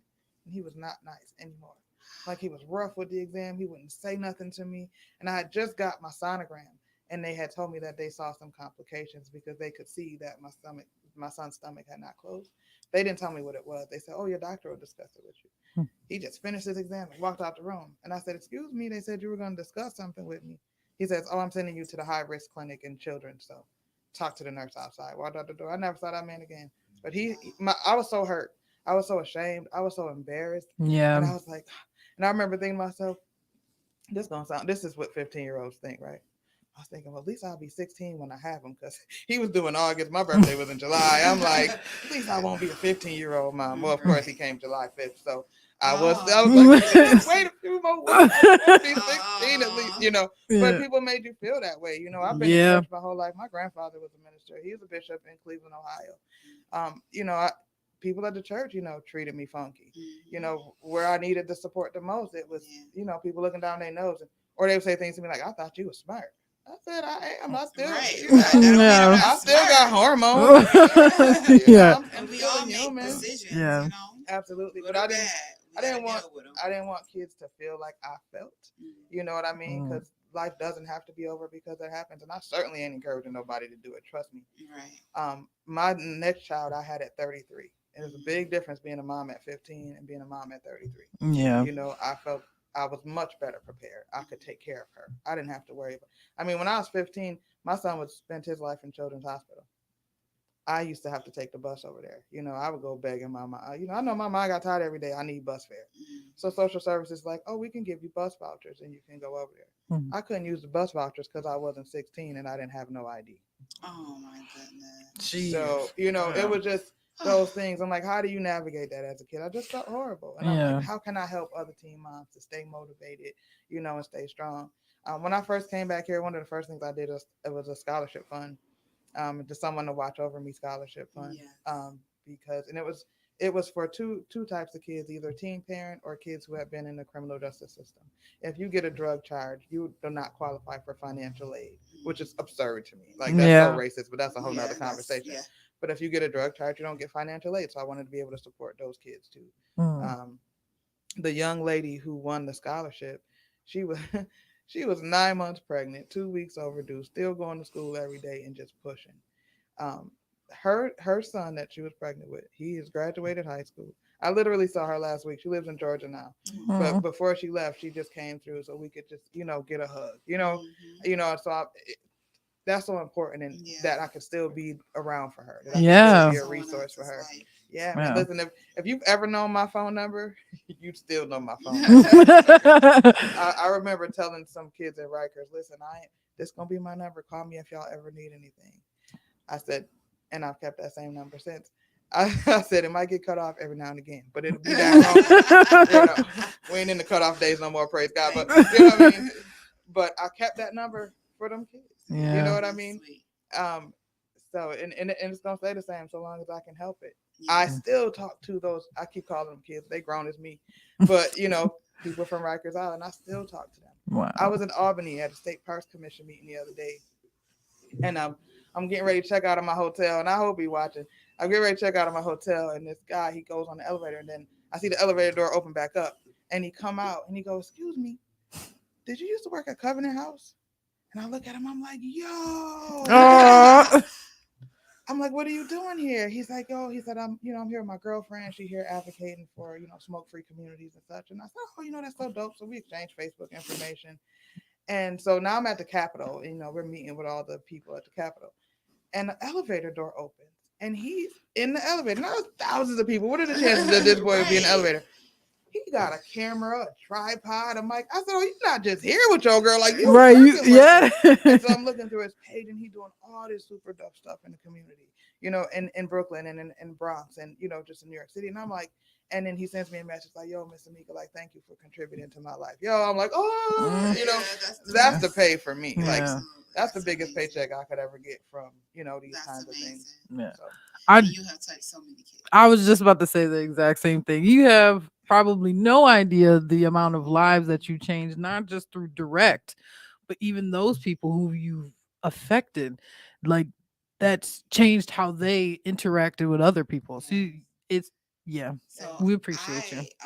My child London went to the camp at Packer Court, and now because of London's being there and how much I liked it, I sent my cousin Stephanie, and she has Brielle and Blake that come there.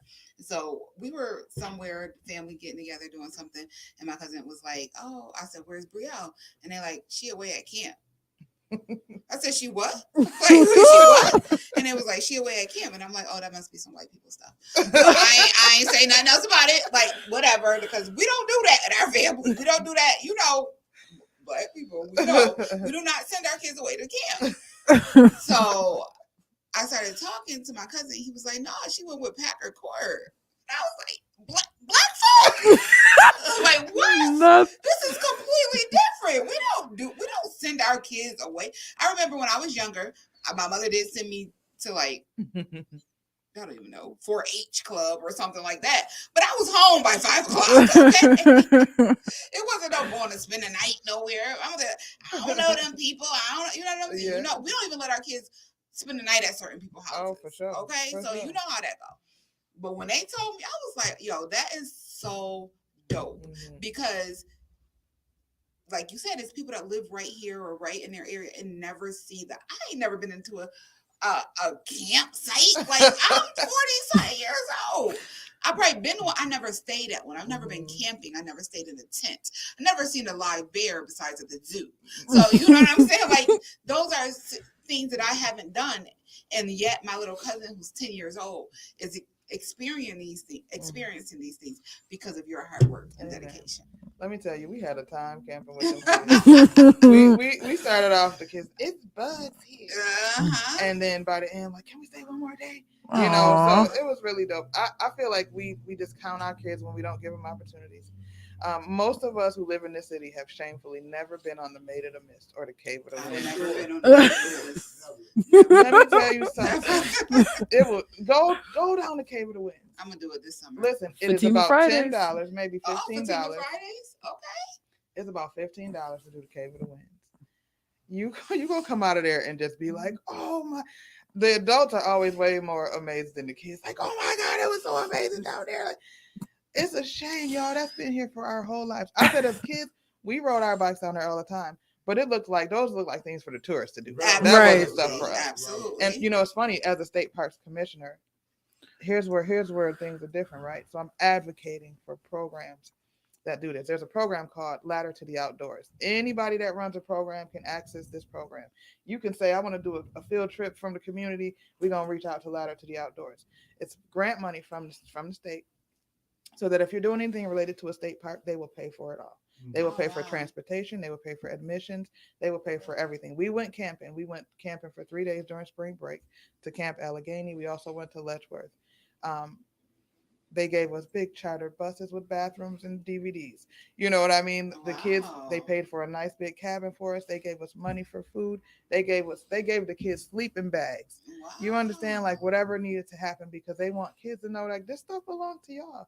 These are y'all state parks. You know, me being in Albany, just telling my story of how, you know, as a kid, I played down there for my whole life. We go down there, put our feet in the water. You know, it was a very common thing to do. And so the last time I tried to do that, the police came, but I digress. But, you know, I want kids to know this is your city. And you can be proud of this thing that comes from your city. You can leave, but you don't have to hate where you come from. Right. You know, so I make sure every summer, every kid is doing the Maid of the Mist and the Cave of the Winds and the Underground Railroad Museum. Them 3 things you will not be ignorant about when you leave this city, this state, or wherever you go. It's so important. Exposure means everything. Just like you, when I first started working at the Housing Authority, I had a program at Packer Court, Center Court, and Doris Jones. And and I hired this guy to work with me. He was a white guy, really cool dude. My daughter is super personable with people, so she kind of introduced me to him. Strange. But so he says, yeah, I want to take the kids hiking. And I said, listen, dude. Right. He worked in Center Court, no disrespect to Center Court. I love y'all sincerely. But I said, listen, these project kids, you know what I mean? And they're the kind of rough ones. You know what I mean? I don't know how they gonna feel about that. Y'all, them kids loved it. Every week they was like, yo, Mr. Dave, we going hiking? Mr. Dave, we going to, you know. One day it was a little girl in the program. She always wanted to fight somebody. Always. All you had to do was look at her. She was ready to fight. So we go to Darien Lake, and sure enough, she and her ready to fight mode. I ain't even say nothing to her. She said, you know, I just need to go do some yoga. Y'all, she went and sat in the corner and did some yoga. I was like, she ain't fighting nobody that day. I told Mr. Dave, my bad. I will never again discount opportunities for our kids. They love nature too. We come from nature. Right. You know what I mean? We come from it, so there's no need to, you know, be afraid. But them kids had a great time. We enjoyed it, and I always try to look for something different. Last year we partnered with a organization, Autumn's Gate. All the kids went horseback riding once a week every week, you know. So, you know, just different experiences. Listen, the original cowboys was black folks, y'all. Yes, I mean, why are we so far removed from who we originally were? We created the greatness that this country has ever seen. And then we've taken our kids away from it. Like, no, you can't have this opportunity. You know what? I think it is because we always thought it was expensive. Mm-hmm. And that's just how it is. We don't. But you know what else is expensive? Hair, nails. Yeah. But we got to look good, you know.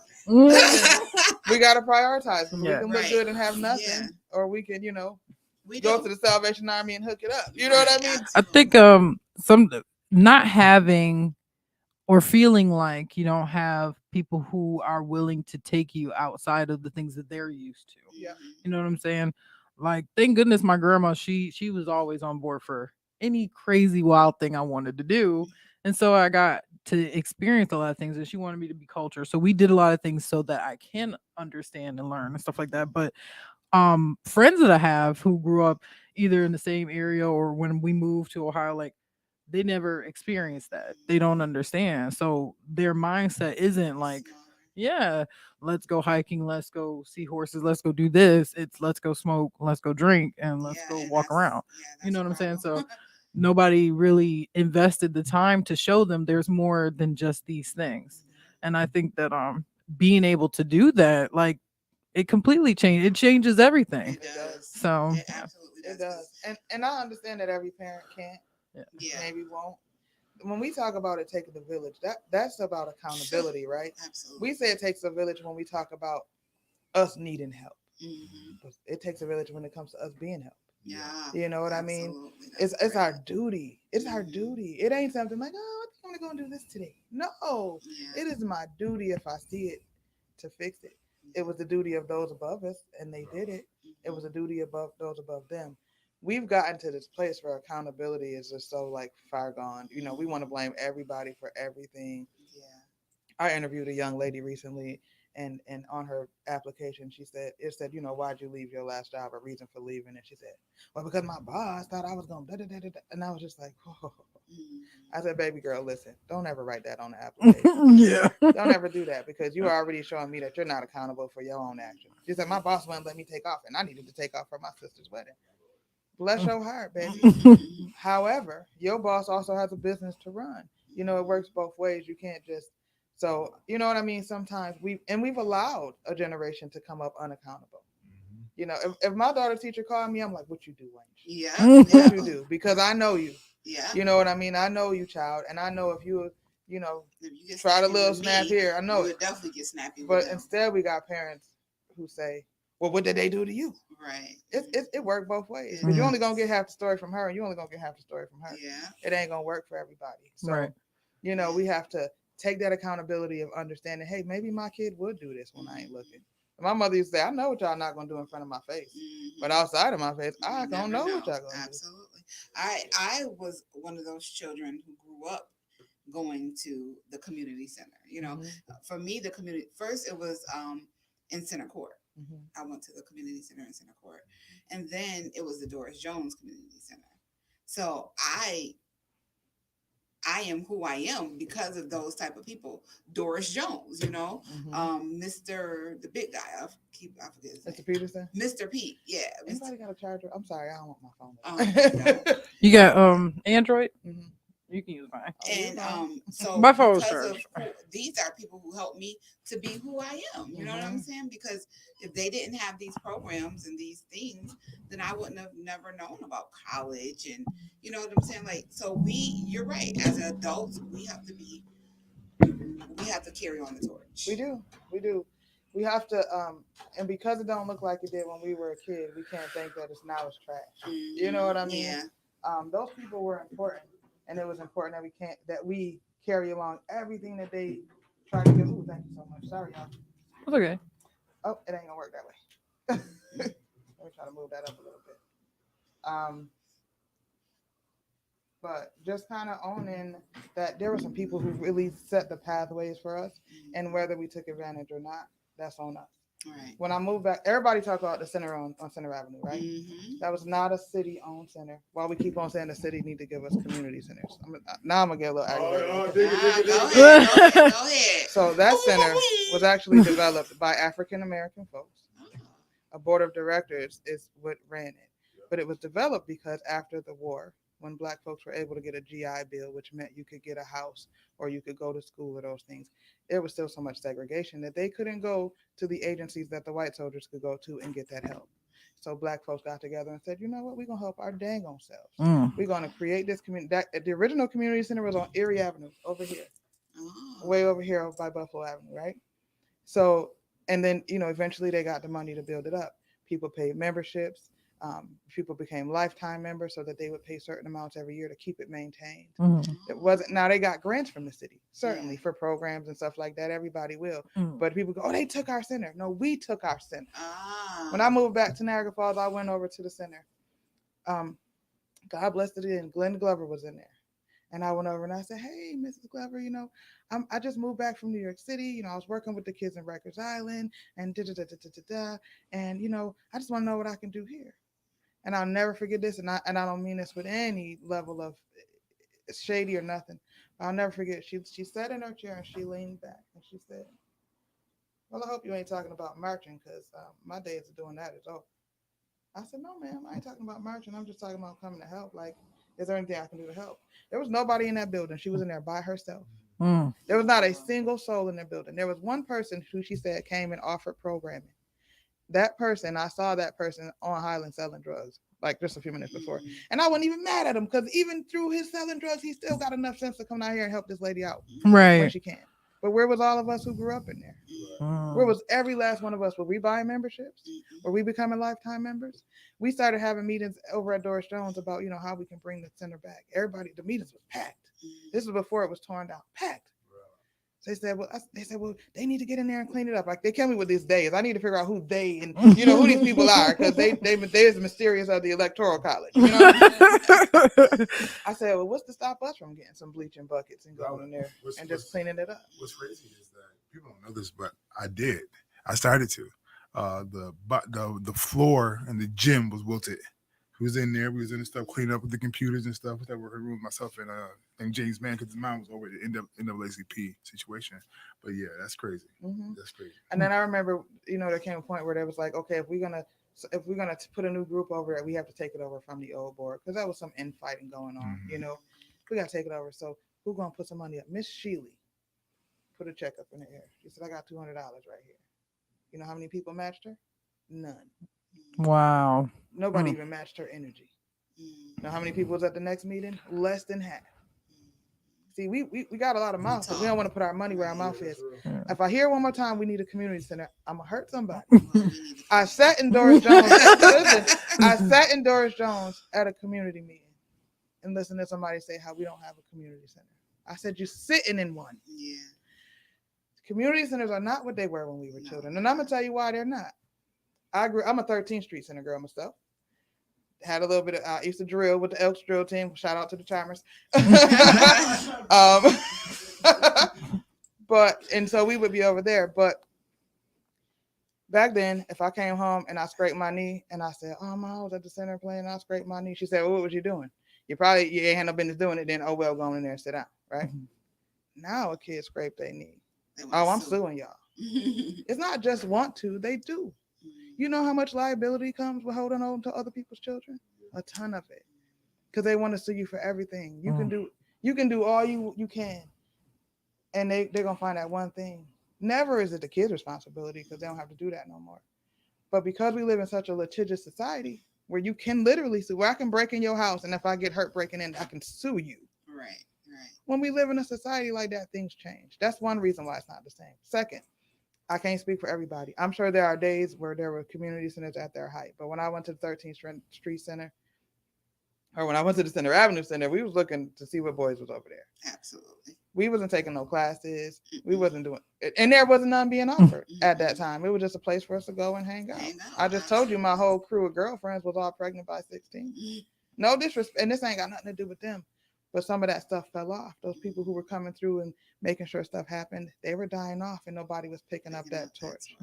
So it's not that we don't have them, but do we best utilize them? I had a program called Character and Careers, right? And it was in 2017 or something. It popped up in my memories the other day.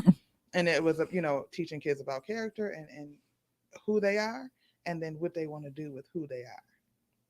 Free food, free admission, all day long.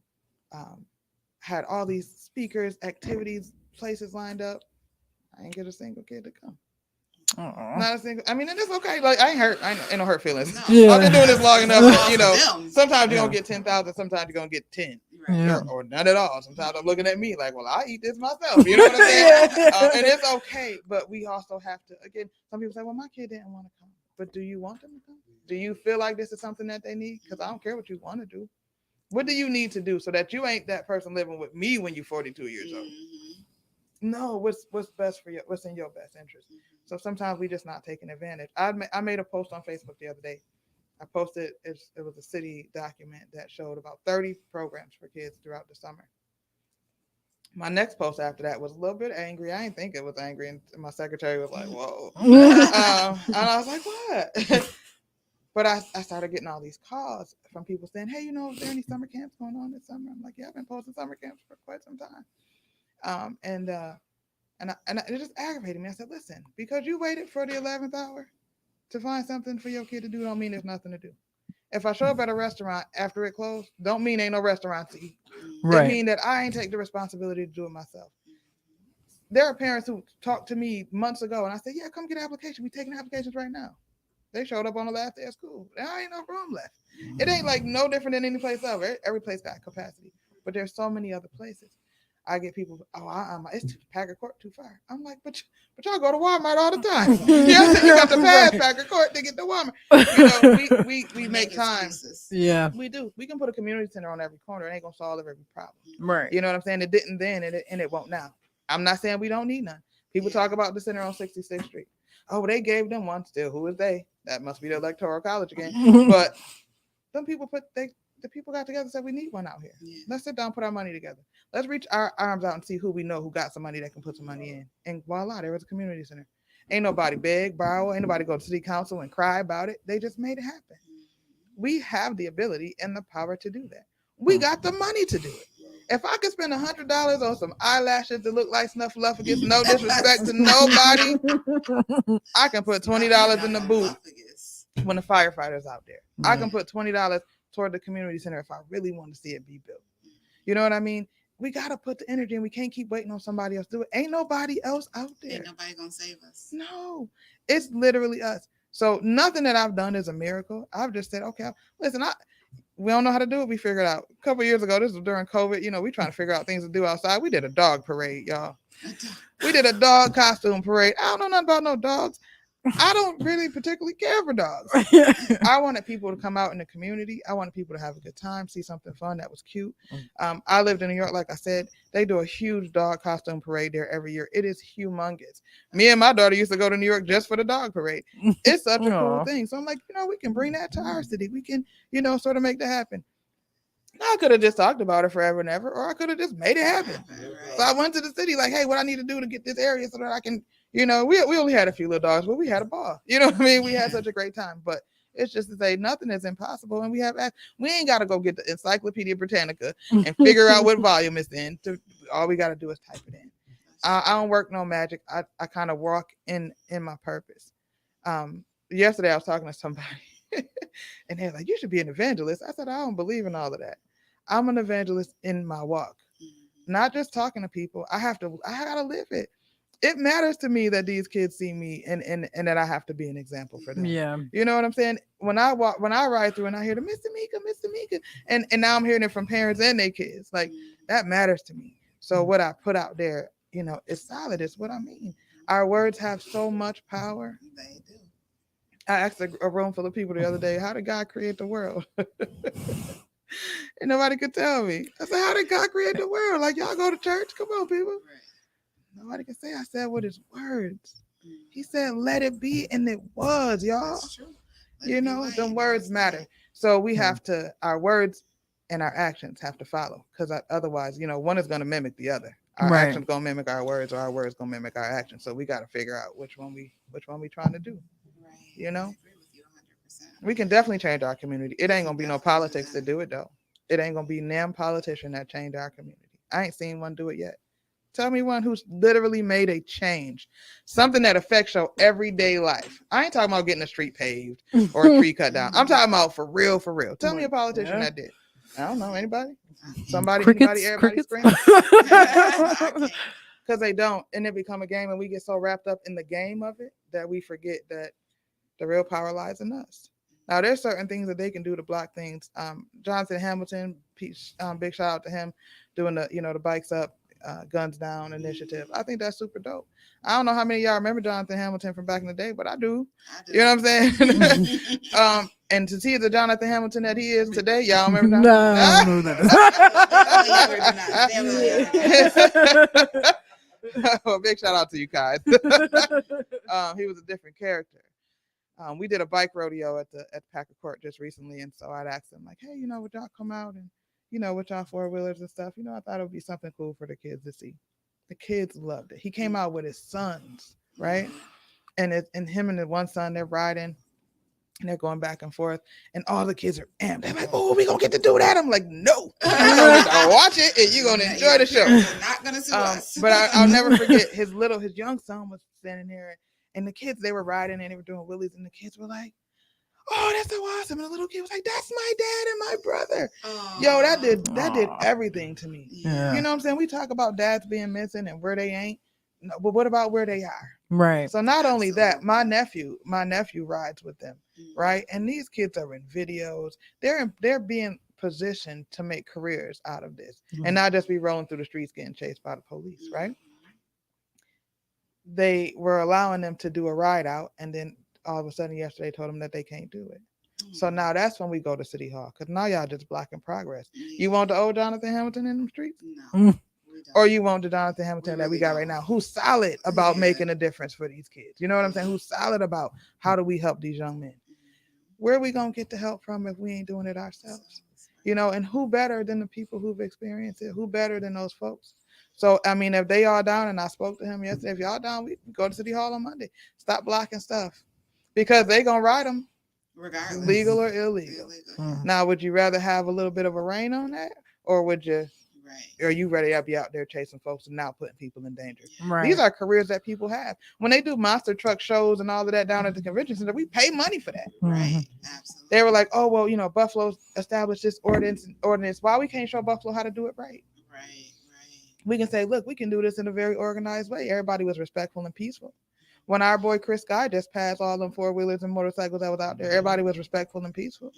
Right? So this is things that can grow us in better ways than a dang on basketball court, because they feel like, oh, well, we gave you a basketball court. Yeah. So now you black folks, shut up and be happy. Right. Right? We bigger than that. We much more multifaceted than that. And we have to make sure they understand it.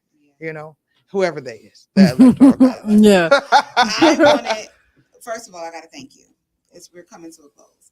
So I definitely got to thank you for dropping some jewels on us today. Yes. I hope everybody is watching, sharing, liking, loving this conversation because it needed to be had. Amen. Again, we appreciate you here. We thank you here. I know I do because my kids have come up under you. So I appreciate that. We definitely going to get together here. I'll talk for everybody for prior to 16 Radio Day. So we'll actually be doing some things together, and that's wonderful. We are here at having a grand opening here. Yes. Look, I had to make sure. On July 8th. What time? 12 to 4 p.m. So all you people that are around Niagara Falls, Buffalo, Rochester, come on down. Yeah. Come and see what we're about. We're here. It's community station. We live on that. We big on that. So come and check us out. There'll be food. It'll be fun. I'll be here for Fatima Friday. Hey, so, I'll be here. And D Money Mac will be here. I'm coming through. Hey, okay. It's gonna be in the building. Right. I already know since I'm here. It's gonna be a party. It is a party. It's a party. Right. But I did want to talk about something that's very important. I have to get it out before we close here. I want to talk about this affirmative action and the bill that was knocked down yesterday and things of that nature because it's important to us. I don't know if a lot of people even know what affirmative action is. And I'm sorry, yes, here you want me. Yeah, fix it for me. No problem. Yeah, I'm really illiterate when it comes to certain things. But so it helps affirmative action, or what it does for us. I wrote it down. And I also think prior to you getting this, I think there's a what is it called? There's a pattern. There's a pattern that's happening right now. And I think that this is just another notch on that pattern of things to come. Yeah. If that makes sense. Yeah. I think it even started with, well, it's probably started for so long, but the women's right movement. Yeah. They're trying to pull us back. They're trying to pull us back. And honestly, they're kind of winning at this point. And I think I could be wrong, but I all think it but it been brought to the forefront with Trump and his tactics. And now they feel like, oh, well, if he did it, we can do it. And, like DeSantis in Florida, not having, you can learn Chinese, but you can't learn African American studies. Like, what? Like, y'all brought us here. We didn't want to be here. You know what I'm saying? But now we can't even learn about when y'all did it and how y'all did it and why y'all did it. So that to me is just crazy. So it is definitely a movement on their behalf to stop us. Because like I said, Black women are the most graduating class of college educated women ever. And also we're the most people that are owning houses now. So when you start giving us education and you start giving us wealth, we're going to start taking over some stuff. And they don't like that. So what they're trying to do is stop us. They're trying to stop us women. They're trying to stop Black people. They're trying to stop brown people. They're trying to stop us. And we cannot allow that to happen. So I know a lot of you may know or may not know, but yesterday the Supreme Court voted down to have affirmative action or race card or whatever you want to call it be held in college application, colleges, universities, whatever. So the reason why affirmative action was the purpose for affirmative action is to establish fair access to employment opportunities to create a workforce that is accurate reflection of the demographics of the qualified available workforce in the relevant job market. Affirmative action policies and programs are tools whereby additional efforts are made to recruit, hire, and promote qualified women, minorities, and individuals with disabilities. That's what it is. What they're making it to be is something completely different. So it's just fair. That's all we want it to be counted fairly. And unfortunately, again, they're pushing it back so that we're not even able to get that.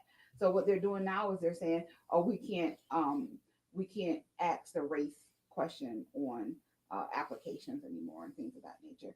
But if you don't ask that question, is somebody named Shaquila gonna ruin I was your job? just about to So you say don't the have same to ask thing. it. Yeah. Yeah, exactly. So a lot of us it's known that we don't want necessarily affirmative action.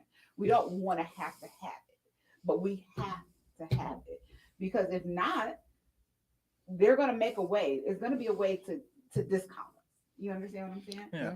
So because of that, we have, unfortunately, I would love to see it demolished or whatever the case may be when we don't need it. But as of right now, we need it. We probably need it more than ever. You understand what I'm saying?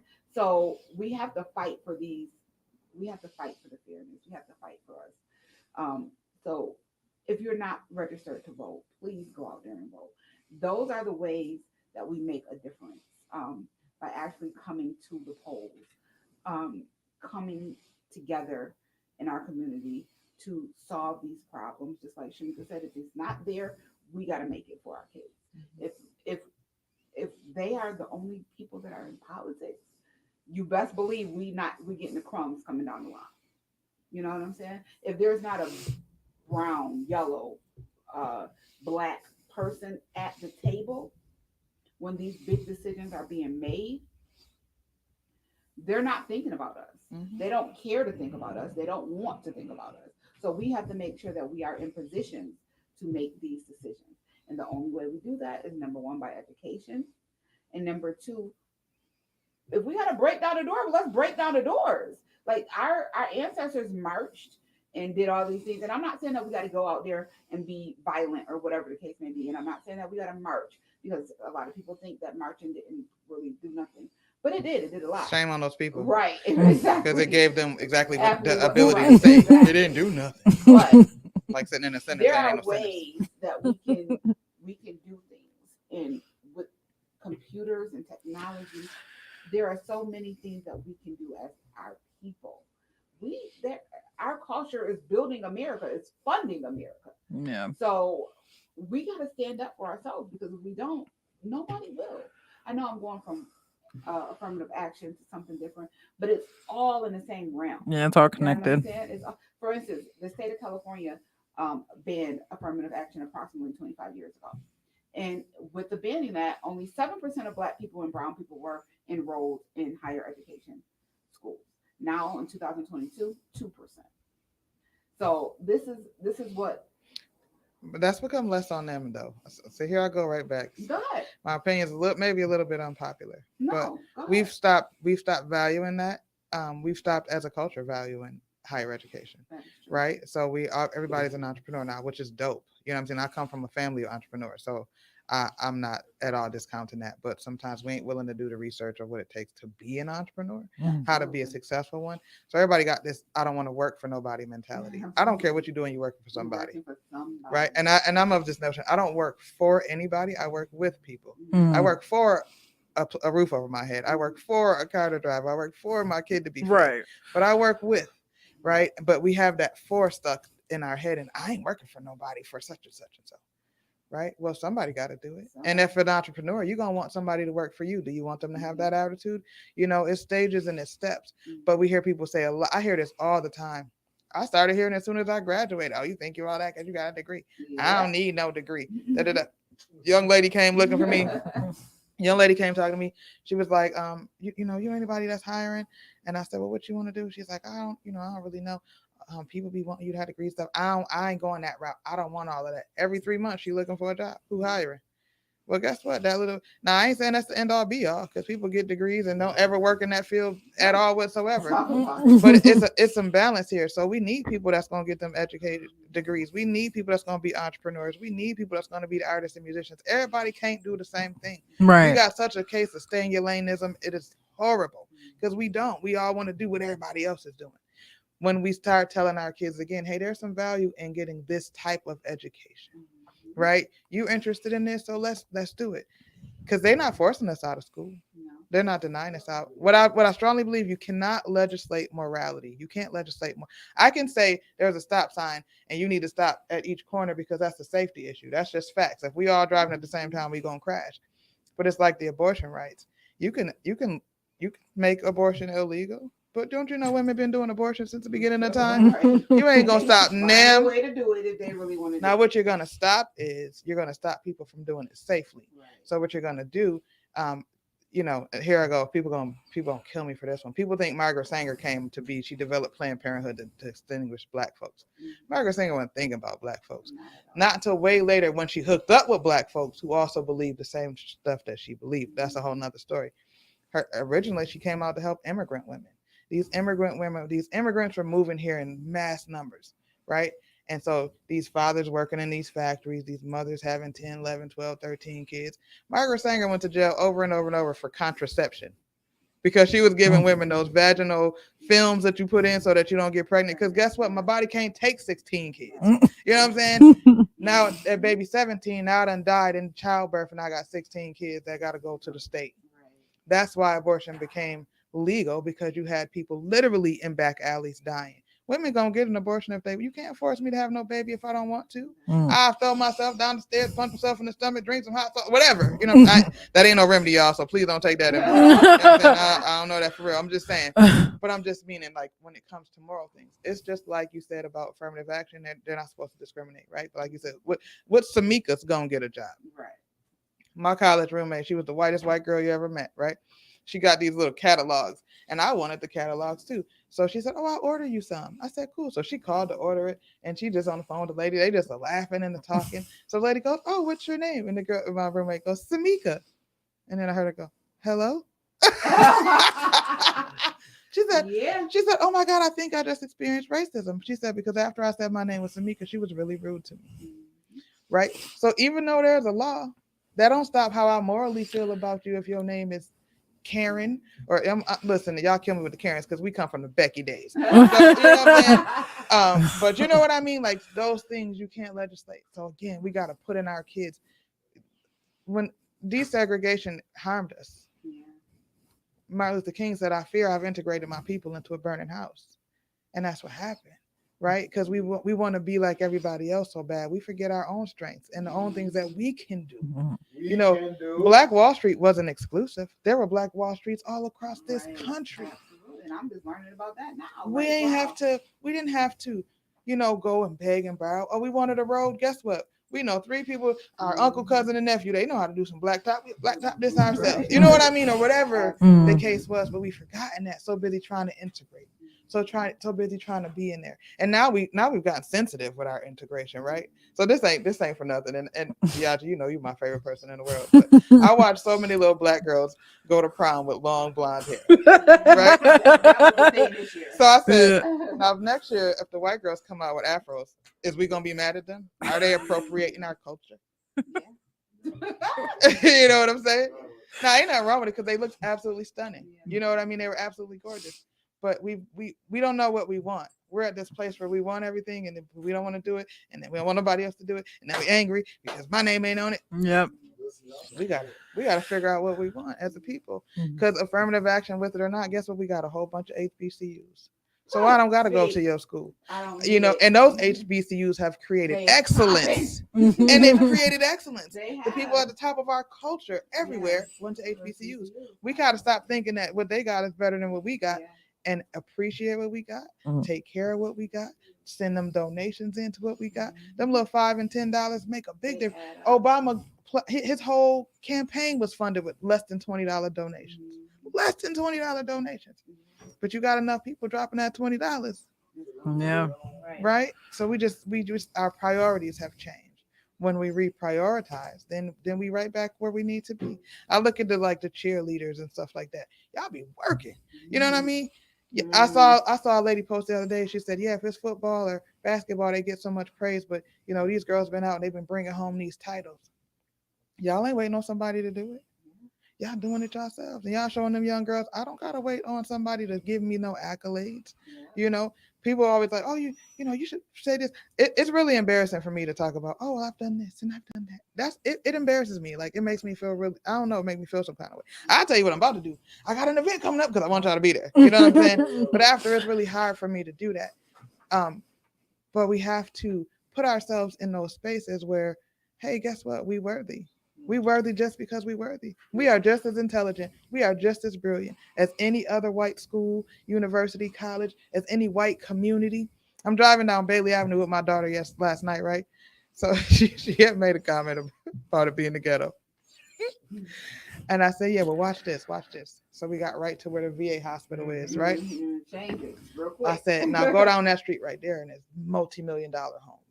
There's millionaires that live there. I know, because I worked in child and family services and I worked in people's homes. So I'd have to go into a lot of those homes and fill out, like, whoa. I remember going to one kid and his bedroom was big as my apartment. Right. I'm like, what you mad for, kid? Right.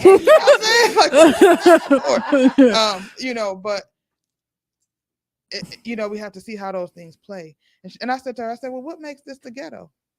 She says, well, kind of look at it. And I said, what? I see businesses. I see families. I said, you bought into that because it's mostly black, that it's got to be ghetto. Now, don't get me wrong, because it was kind of ghetto. But I just wanted to expand her thinking on that a little bit. I said, you don't see boarded up houses. You don't see boarded up buildings, And then I had to explain to her what a ghetto actually was. See, we take stuff and we just keep on going and perpetuating it. We ain't forcing ourselves to think just a little bit. Because maybe it looks ghetto to some people, but it's a very functioning community to others.